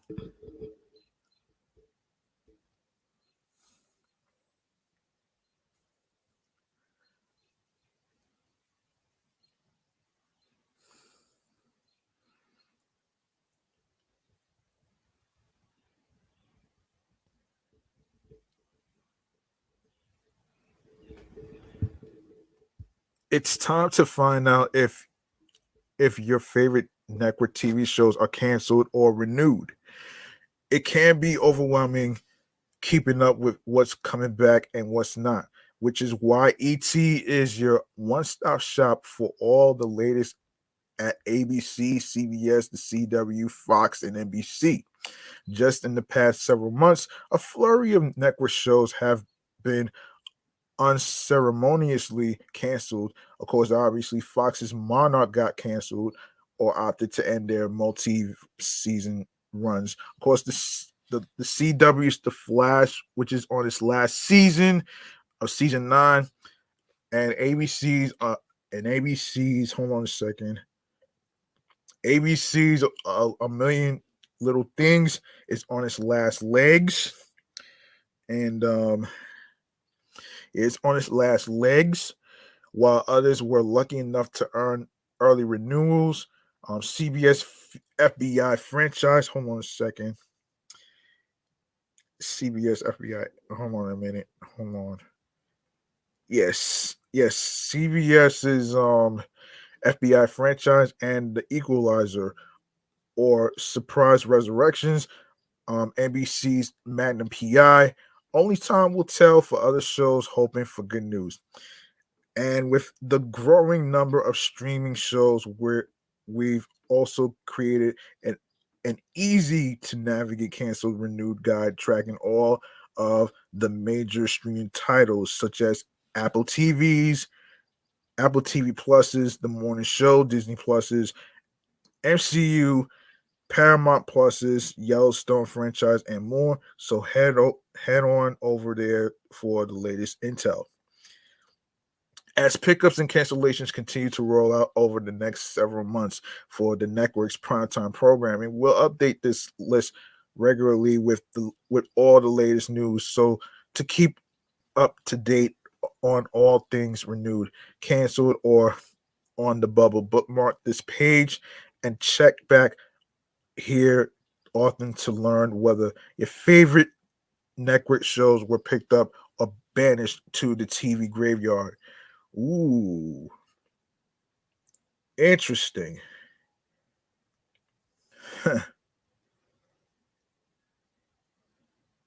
Yeah. Um. Okay. So starting with ABC, and obviously Abbott Elementary got renewed for season 3, American Idol season 21, The Bachelor season 27, Celebrity Family Feud season 9, Claim to Fame season 2, The Good Doctor season 7, Grey's Anatomy season 20, Press Your Luck season 5, The Rookie season 6, Station 19 season 7. Will Trent just got renewed for season 2. The Wonder Years season 2 is going to be premiering in the summertime. So stay tuned for details. And cancel shows Avalon and the Goldbergs. And the final season for A Million Little Things is on its last legs. And the news series for 2023 is The Company You Keep, Not Dead Yet, and Will Trent that just got renewed for season 2. And to be determined includes Alaska Daily, Bachelor in Paradise, The Bachelorette, Big Sky, Celebrity Wheel Fortune, The Connors, Home Economics, The Rookie Feds, and Shark Tank. Now we go to CBS. Now we go to CBS right here. So starting with 48 Hours, season 36, 60 Minutes, season 56, The Amazing Race, season 35, Blue Bloods, season 14, Bob Hart's Abishola, season 5, CSI Vegas, season 3, The Equalizer, through season 4, FBI season through season 6, FBI International through season 3, FBI Most Wanted through season 5. Fire Country, the latest TV show hit show on Fridays, got renewed for season 2.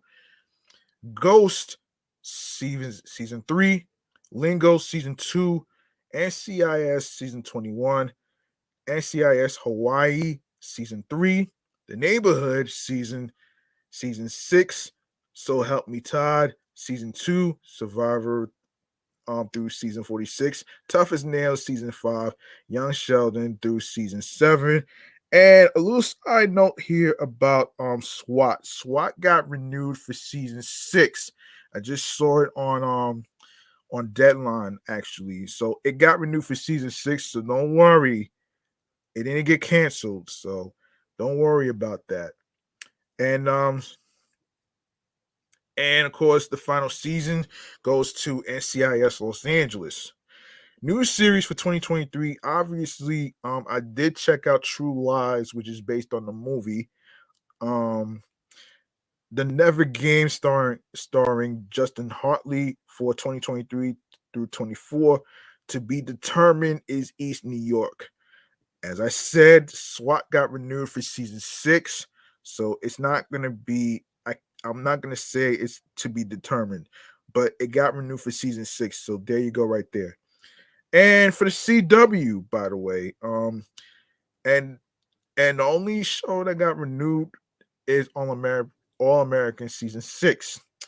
I don't really have if I hear any details about any other shows on the CW like Walker, All American, Homecoming, or anything like that, because usually it usually be announced in May. So most likely I have to wait till the middle of May. And if I hear anything, I will bring it back here on the TV show checkout segment. Okay, so Tom Swift got canceled. Final season, The Flash, season 9. Nancy Drew, season 4, May 31st. Final season, Riverdale, season 7. DC Stargirl, final season. And of course, new series for 2023 is Gotham Knights. To be determined, All American Homecoming, Kung Fu, Superman and Lois, Walker Independence, and the Winchesters. Now we go to Fox. Accused and Alert, Missing Persons Unit, both got renewed for season 2. Bob's Burgers through season 15. Family Guy through season 23. Fantasy Island season 2. Grimsburg through season 2. Crapopolis through season 3. The Simpsons through season 36. Obviously, Monarch got canceled.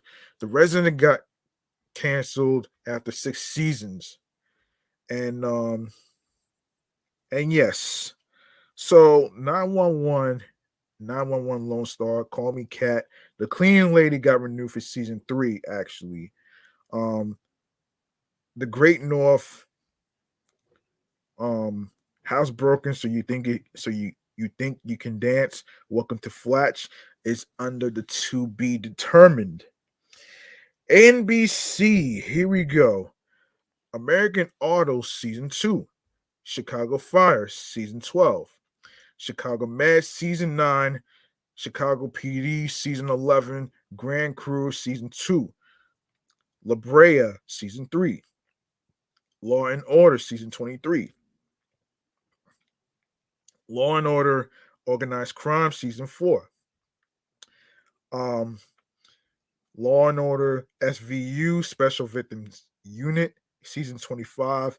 Magnum PI season 5 20 episode pickup after CBS cancellation. Quantum Leap season 2. The Voice season 24. The Wall season 5. Weakest Link season 3. Final season, The Blacklist in New Amsterdam. Found got pushed to the fall. Night Court, which by the way, I believe it got renewed for another season. To be determined, Lopez versus Lopez and Young Rock. So there you have it right there, man. I will circle back on certain TV shows that didn't have any renewals quite yet. So I'll get to do that afterwards. So let's see. I will say this though. So here it is, right here. So now we can actually go to so let's go into some fun activities to do for the week. Yes, fun activities for the week. Let's get into it right here. And starting with Queen's Rising. Let's get to that one right here. It's starting with Queen's Rising, okay? So Queen's Rising for you people in the New York area. Okay, so Queen's Rising will return to celebrate the borough's art and cultural diversity this June following its successful debut in 2022.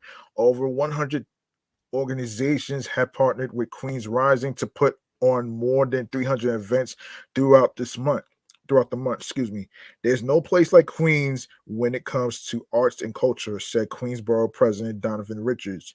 I'm so glad Queen's Rising has returned for the second year in a row so that we can all welcome visitors to our borough by showing them just how rich and varied our cultural experiences are.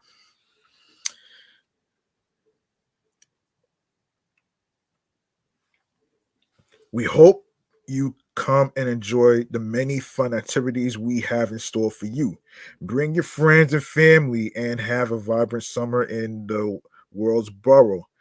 The multidisciplinary arts celebration will highlight the diversity and culture of the world's borough. Several Queens arts organizations, multi-purpose venues, and galleries will come together to highlight and promote performances, exhibitions, and cultural events. Queens Rising initially came to be as a result of an arts advisory board meeting of Queens College's um, Kupferberg Center for the Arts. Leading individuals who represented various arts and culture organizations across Queens formed a planning committee with the larger artistic and cultural communities in Queens being invited to join various working groups to assist in the programming, operations, marketing, and fundraising of Queens Rising.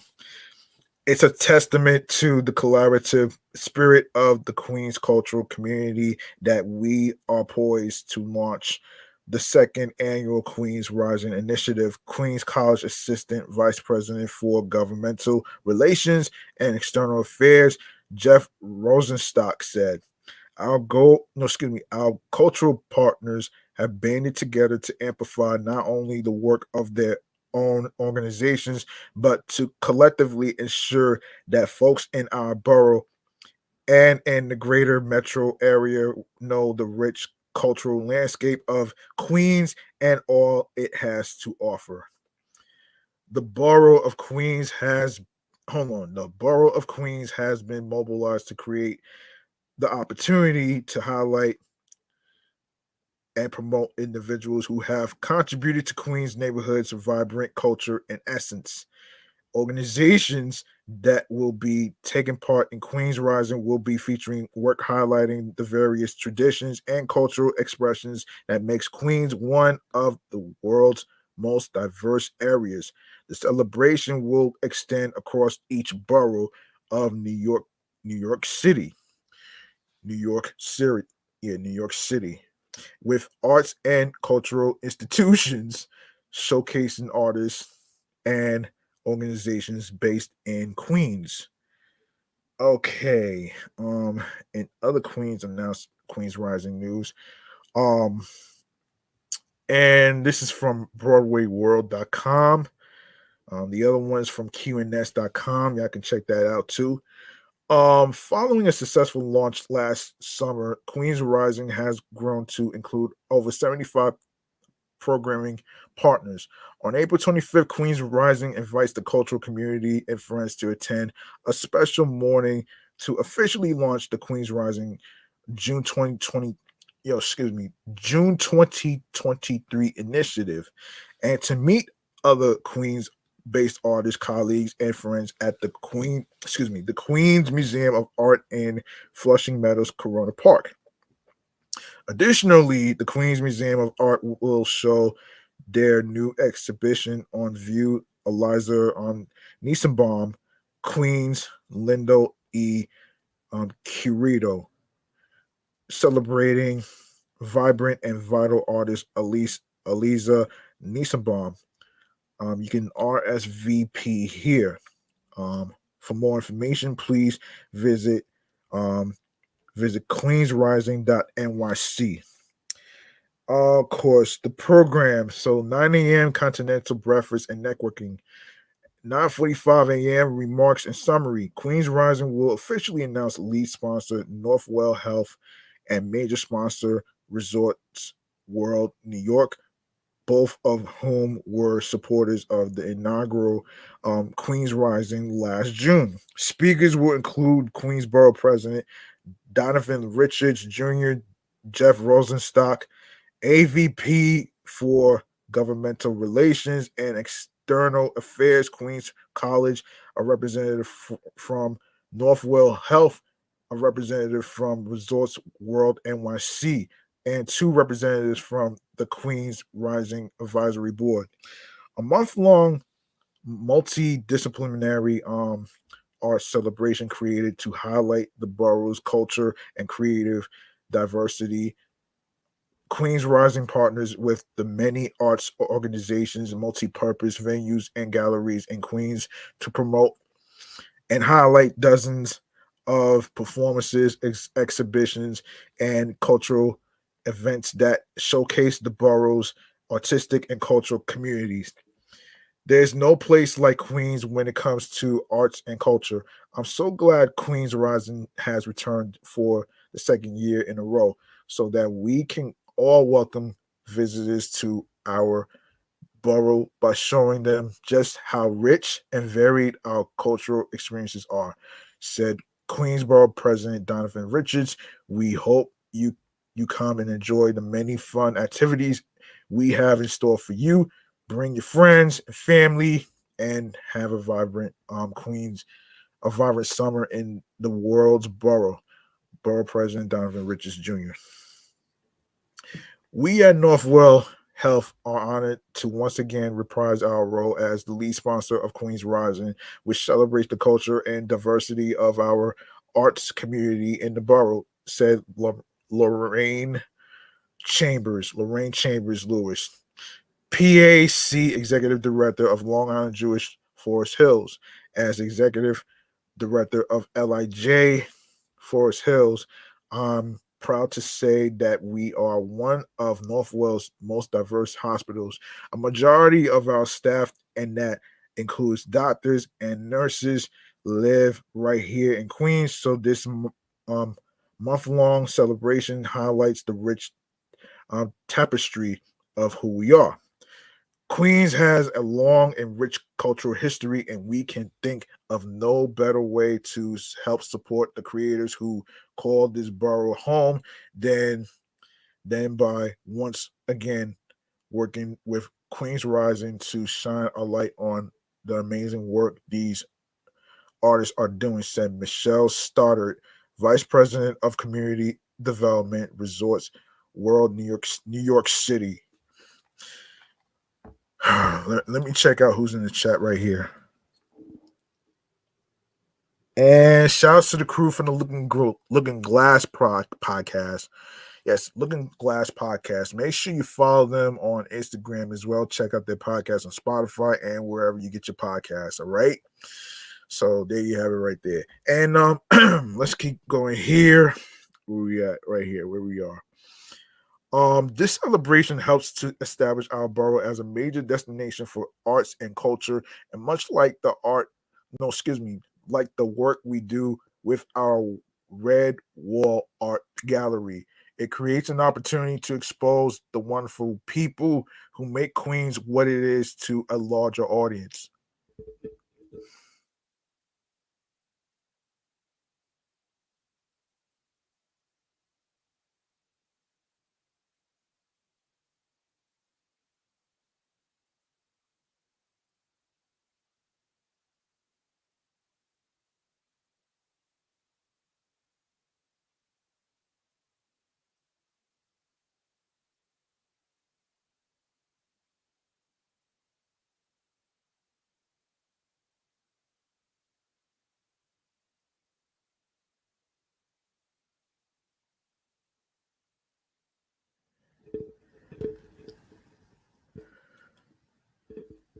All right. End quote. It is a testament to the collaborative spirit of the Queens cultural community that we are poised to launch the second annual Queens Rising initiative. Our cultural partners have banded together to amplify not only the work of their own organizations, but to collectively ensure that folks in our borough and the greater metro area know the rich cultural landscape of Queens and all it has to offer.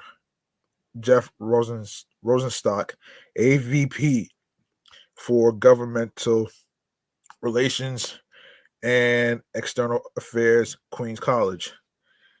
This initiative arose from an Arts Advisory Board meeting of Kupf, the Kupferberg Center for the Arts, where leading individuals representing various Queens-based arts and culture organizations gathered to form a planning committee. The larger Queens artistic and cultural community were invited to join various working groups to help the Queens Rising's programming, operations, marketing, and fundraising. Queens Rising has mobilized the borough's artistic community to collaborate and create an opportunity to highlight and promote all the incredible people who contribute to the vibrant culture and essence of Queens neighborhoods. Participating organizations will present work that highlights the immense variety of traditions and cultural expressions that make Queens one of the most diverse regions in the world, a borough whose resiliency and strength will overcome any present or future challenges.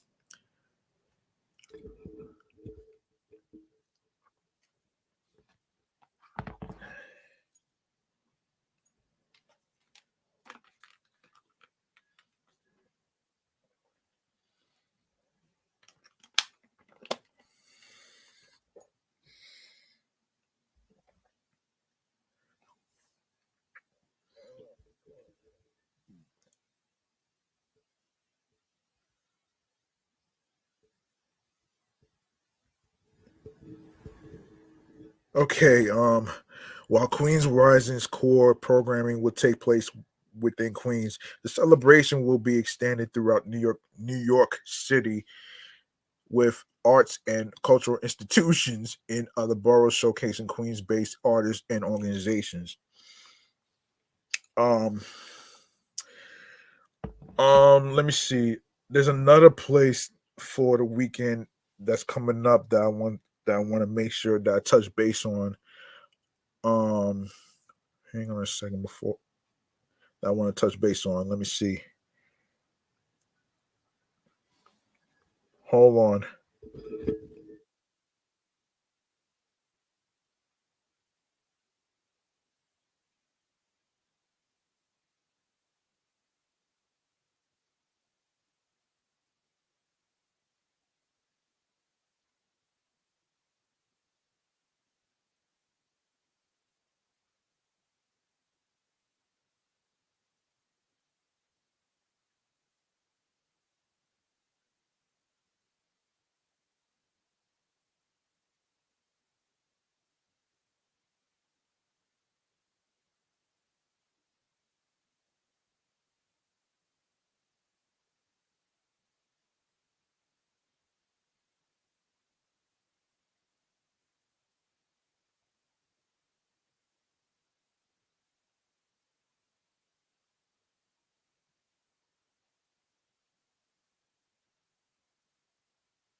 Sorry about that. I had to wait for the ice cream truck to pass by.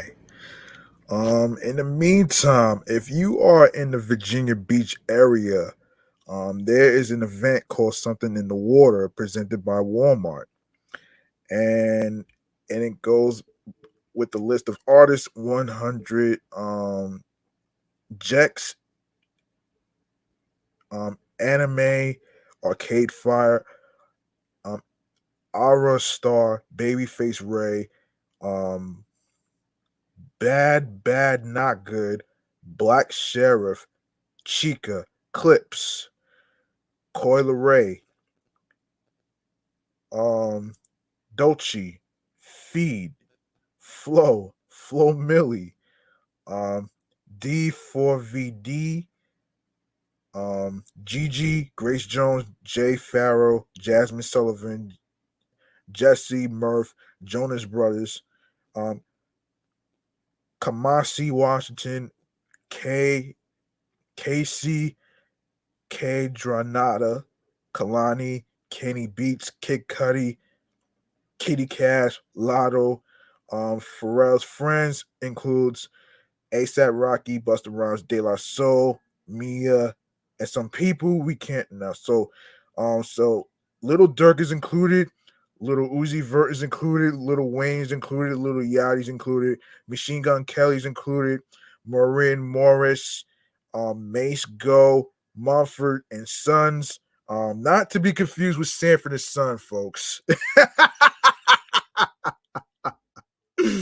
Oh shit. Nile Rodgers and Chick, NLE Chopper, Polo G, Remy Wolf, Rio Vaz, Saucy Santana, Skrillex, Summer Walker, SWV, the Kid Laurie, excuse me, Third Eye Blind, Yumi, Wale, Western Estate, Wet Leg.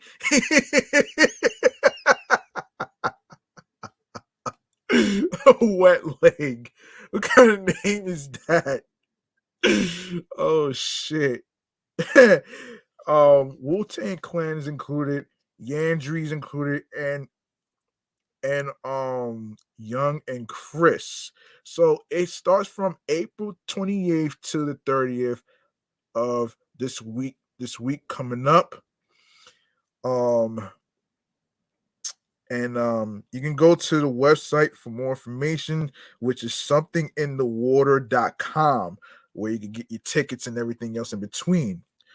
Also coming up this weekend, of course, obviously, everybody's talking about the 50 years of hip hop, right?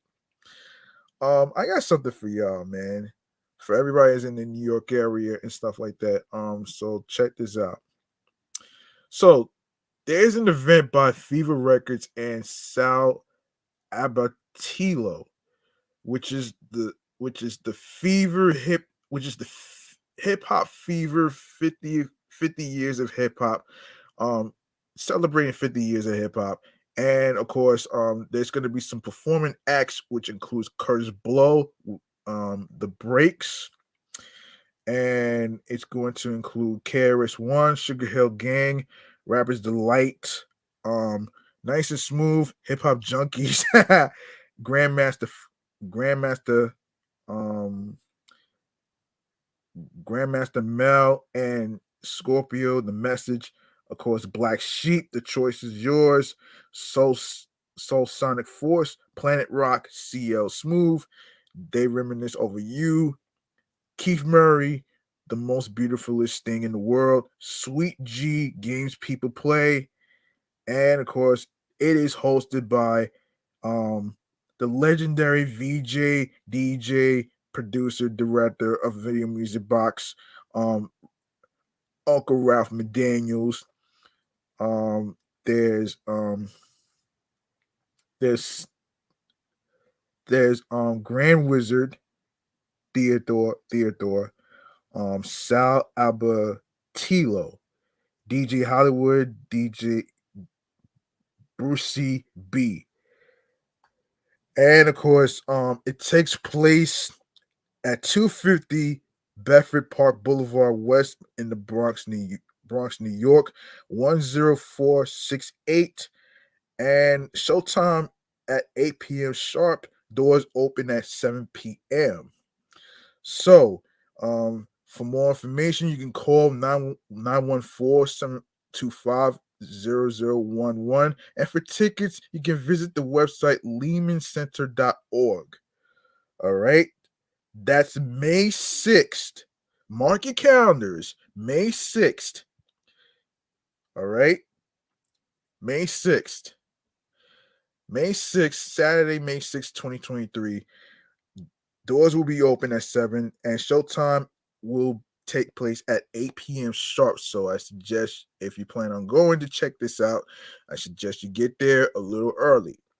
So there you have it, right there. All right. Let's see if there's any more fun stuff to do. Of course, there's some fun activities to do for California. Yes, there is. For the week, actually, the rest of the week. So actually, let's get to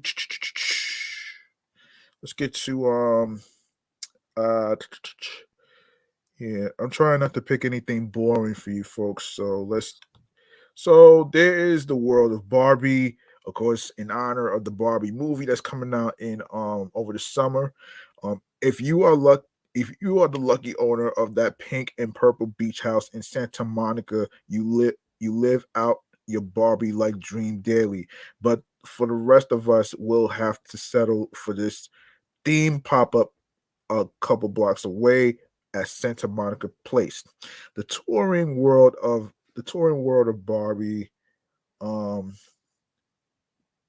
experience fills 20,000 square feet of space with rooms and photo ops inspired by the Mattel icon, including a life-size Barbie dream house, a full-size Barbie camper van, a salon, fashion studio, TV studio, and movie theater. All right, so let's take a look at where it's going to take place.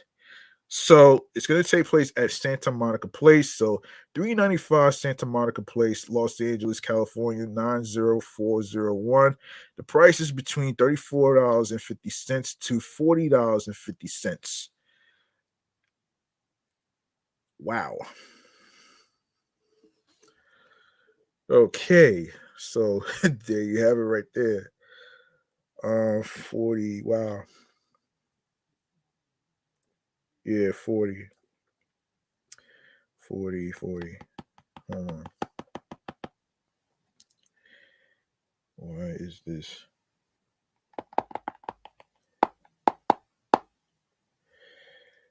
Okay.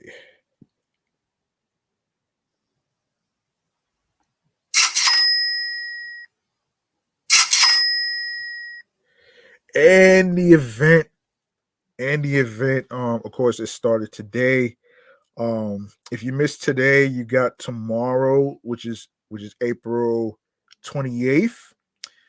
You have what is it? What is it? Come on. You have April 28th, which is tomorrow. You have April 29th, the April 30th, May 3rd, May 4th, May 5th, May 6th, May 7th, and May 10th. All start at wait a second. It's actually hold on, it's actually different times actually. So so Friday tomorrow 12 p.m., Saturday April 29th 10 a.m., along with Sunday 10 a.m. May 3rd 12 p.m., May 4th 12 p.m., May 5th 12 p.m., May 6th 10 a.m., May 7th 10 a.m., and Wednesday 12 p.m.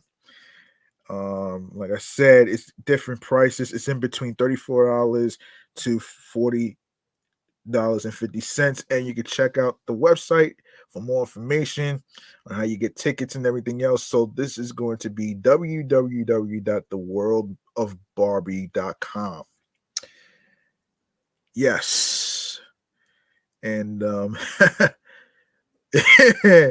okay, so we got that covered. We got that covered right here. So let's see. Like I said, um so I'm trying to look for something that's fun for okay. So what we have here. Yes, so things to do for the weekend. Oh wait a minute here. Um okay.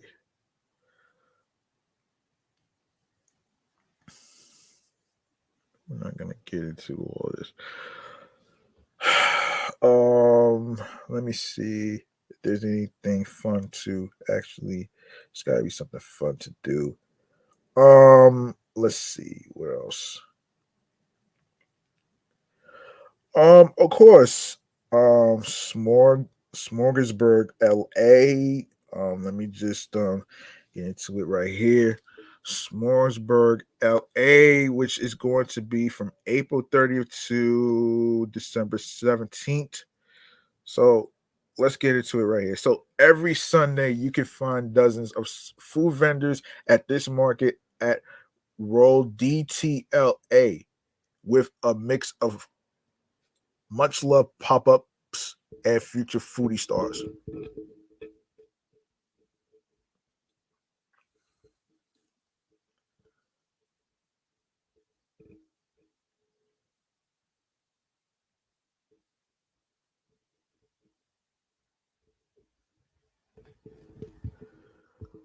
Look at Look out for this year's vendors, including the Golden Skewer, Slap, Muan, and Thai Town's Rad Na Selam.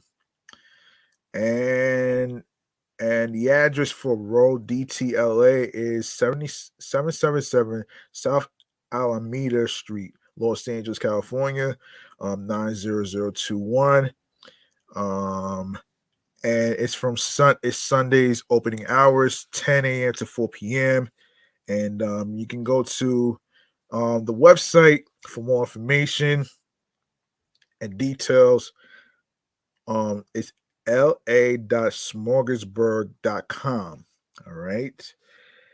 All right. So now we can go to New York. Now we can go to New York right here. All right. So New York, here it is.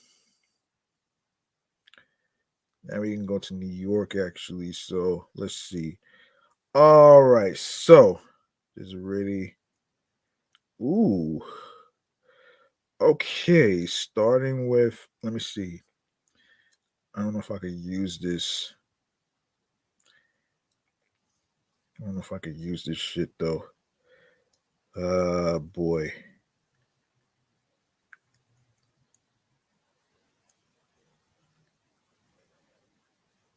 Um,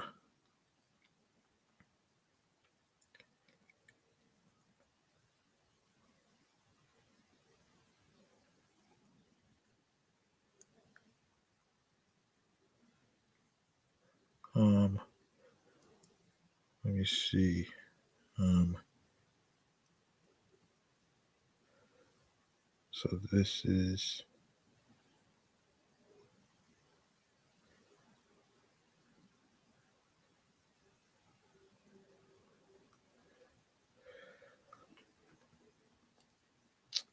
um let me see this. I don't know if I could use this, but let me see something here. One moment. Are there any dates? Reopening, of course, private events. Okay. Now I get it. Okay, so let's take a look at this one right here. This looks like fun right here. And of course, the most popular roller skating rink at Rockefeller Center is returning this spring, actually. So last year, New Yorkers were delighted by the arrival of Flipper's Roller Boogie Palace, an iconic West Hollywood roller rink that took place that took over Rockefeller Center for a few months. Given the success of the warm weather counterpart to the legendary ice rink at Rockefeller Center, it should come as no surprise that the destination is making a comeback this spring, officially opening for business on April 14th through October. Okay.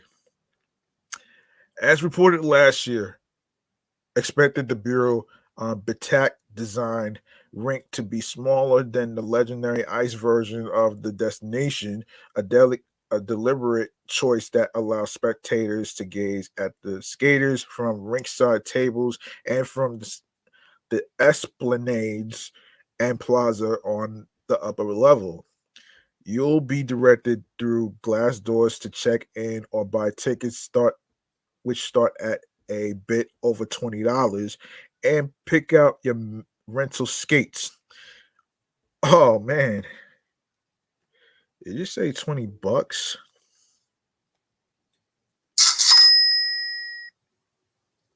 Yeah, so 20 bucks is not too bad. Um Hang on a sec.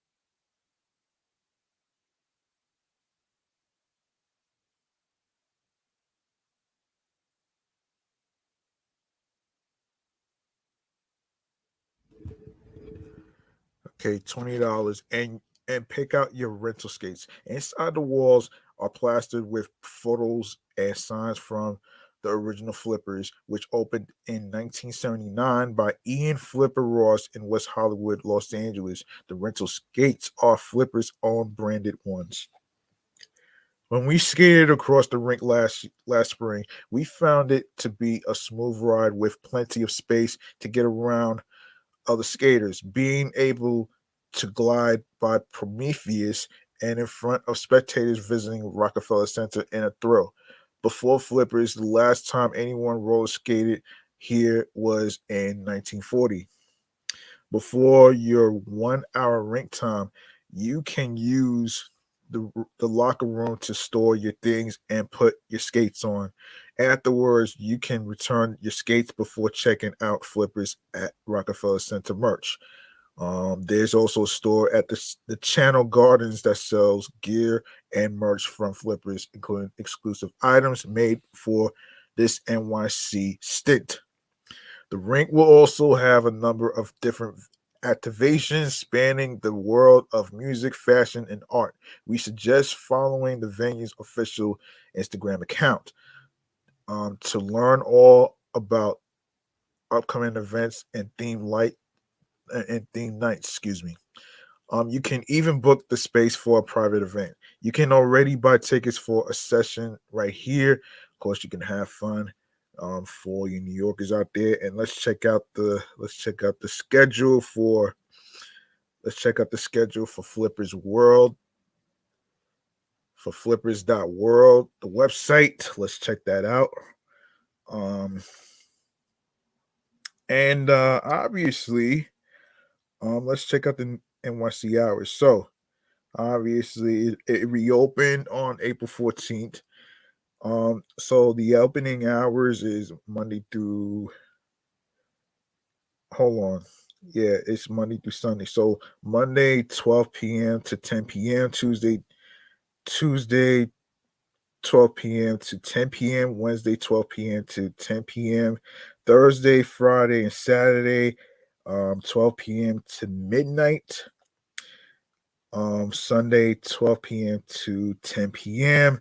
Of course, yeah, so there it is right there.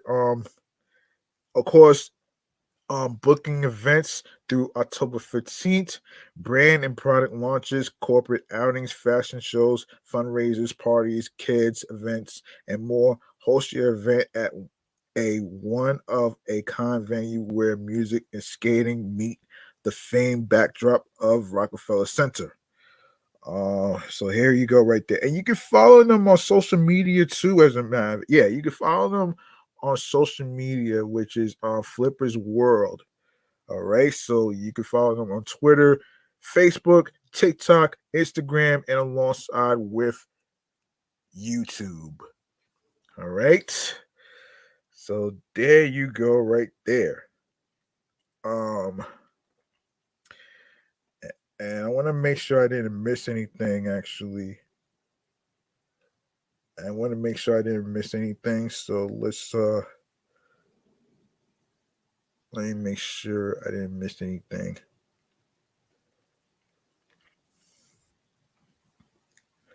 So yeah, I think I'm gonna wrap up here, man. I think I'm gonna wrap up here. So um yeah.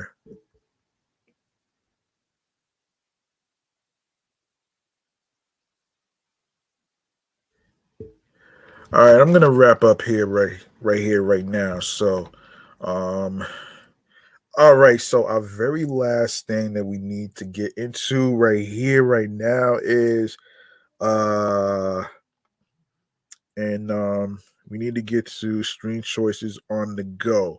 I'm sorry if I didn't get a chance to get to our munchies and drinks. I'm gonna have to do that some other time. So stream choices on the go, it is. And this is where I actually remind y'all folks out there that's listening and watching on the YouTube pages and the YouTube channel page of this podcast platform right here. Make sure you show your love by following Off the Meat Rack Chainz New York podcast on Facebook and Instagram, alongside with my other podcast shows, which is Excellent Fun Vibrant Talks podcast, which is what TLKS stands for, um, and which is my sports podcast platform. My review show, which is Meticulous Vibe Juice Podcast. I did have to push it back to Monday, May 1st, only because I had to do something with the upcoming episodes of this New York podcast, upcoming episodes. So I had to actually push it back. So you know what I'm saying?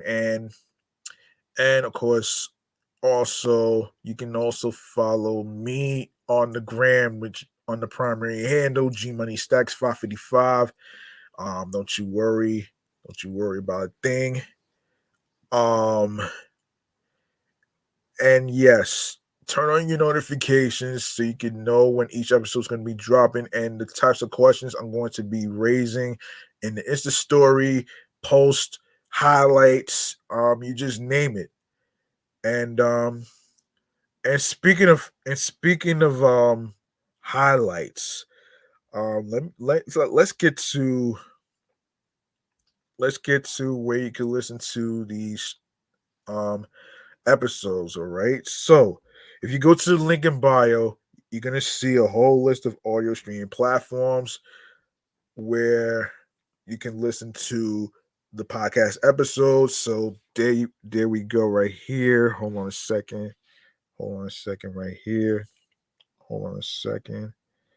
Um, yes. So if you go to the link that says Linktree/G Money Stacks 555, you're gonna see a whole list of audio streaming platforms, and of course a list, and also to download the audio the apps to your iPhones, your Android phones, iPads, Android tablets, of course, including laptops, includes Mac and Apple, Dell laptops, and Windows. So there you have it right there. Let me let this plane pass.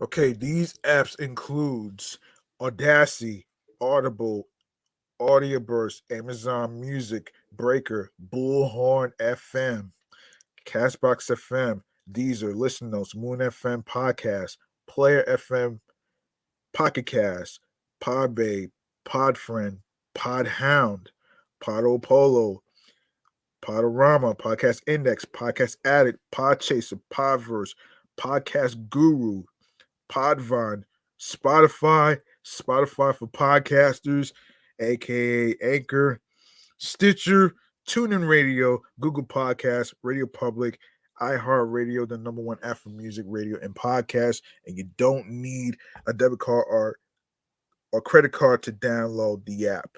So there you have it right there. You can also follow and subscribe to my other podcast shows that's also on iHeartRadio, including this one right here, um, the New York podcast platform right here. Excellent Fun Vibrant Talks podcast is also on iHeartRadio, as well as Meticulous Vibe Juice podcast review show is also on there as well. And finally, make sure you grab the subscribe button on the YouTube channel page of G Money Stacks 555, and do the same with my other YouTube channels as well, which is Meticulous Vibe Juice podcast and the sports YouTube channel page, Excellent Fun Vibrant Talks podcast. All right. And click on the noti bell along with the alerts, so you can be reminded when the show goes in the air via live stream, along with the date and time and when the live stream recording starts. Leave a like and a comment along with the episodes, and download the episodes. Listen, stream, watch the episodes, share the episodes, share the videos. Stay tuned for more video content, upcoming episodes, previous episodes. In case you miss any of them, you got plenty of time to do some catching up, and tell a friend to another friend, and share the link that says Linktree / G Money Stacks 555 with all the audio stream platforms that I just mentioned, and of course spread the word. Word of mouth is important to your husbands, your boyfriends, your girlfriends, your friends, your wives, and of course along with the people you are cool with from work, and along with everyone else, whether you meet them at whether it's at whether it's festivities, amusement parks, carnivals, block parties, barbecues, birthday parties, picnics, wherever you meet new people. All right. And that's going to do it for episode 261 right here. Hold on a second here.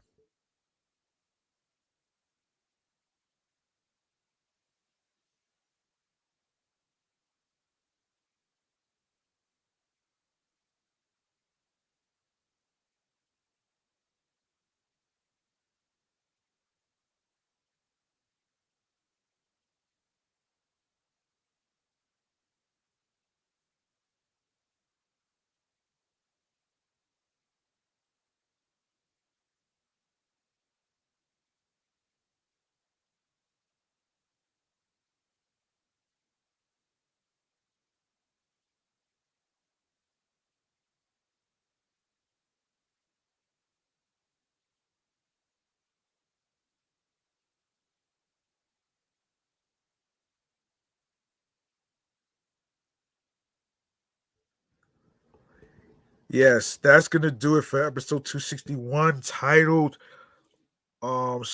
Stream on 2023, the best place for creators. I hope y'all enjoyed this episode. And like I said, I am going to talk about Spotify for podcasters in the next episode and along with the upcoming episodes with the details and everything in between. So, um, so remember the grind doesn't stop. Hard work pays off. If you want something, you have to work hard and earn it. New York wasn't built in a day. And also you gotta remember to trust the process and everybody starts from the bottom. Like Drake says in his song, everybody starts from the bottom. In order for you to get to the top, you have to start from the bottom, which makes sense. You know what I'm saying? I hope you feel what I'm saying, folks. And and also, you want to make sure you find something that clicks to you, along with finding your voice. Be the best version as you can. Follow your goals and dreams. Very important. That makes you smile. That gets you on your P's and Q's. That gets you into your zone alongside with tunnel vision. All right. And in the words of Ivy Rivera from Power 105.1, shouts to her for saying this. Um, you have to you have to validate yourself. Nobody's gonna validate you but you. So keep grinding, be on your P's and Q's. Consistency is important, and everything in between will fall into place. There is no right or wrong way to do your craft, whether it's a podcast, whether it's radio personality, wherever it is, man. You know what I'm saying? And also, ownership is important. Along, ownership is important, and alongside with creative freedom. You know what I'm saying? So that's gonna do it, man. Um, I'm up out of here, and I hope y'all enjoy the fun activities that I just gave you for the weekend. And next week, I'm going to be providing some fun activities for you folks to do for the week and the weekend. So that's pretty much how I'm gonna do it. So, um, so that's it. Peace and one love. Enjoy the rest of your week and your weekend. Be careful out there. Be safe and everything else in between. And don't let any cyberbullies or any hater burgers or sugar burgers tell you what you can and can't do. So, what you want to do when you have a situation like this, you eat the motherfuckers up like this.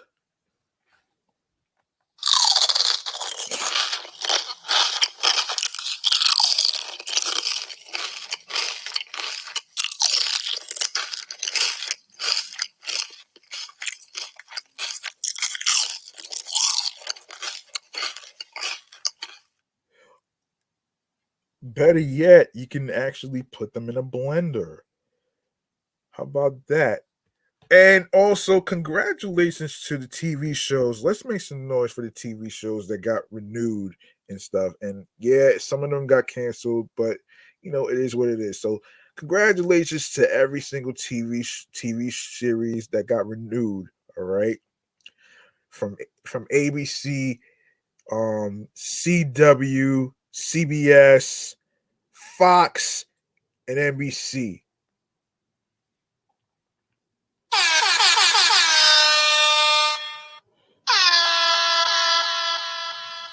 All right.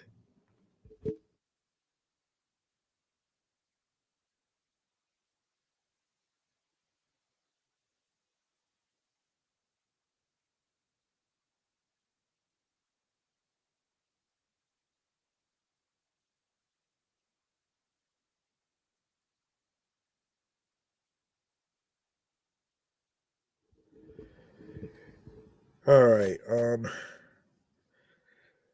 All right.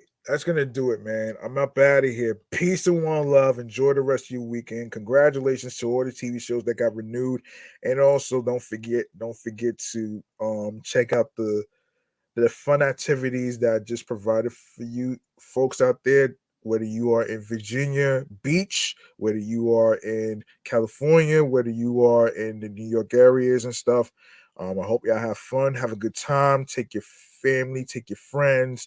Um, and all that great stuff right there, man. I'm out of here. Peace and one love. Good night, everybody.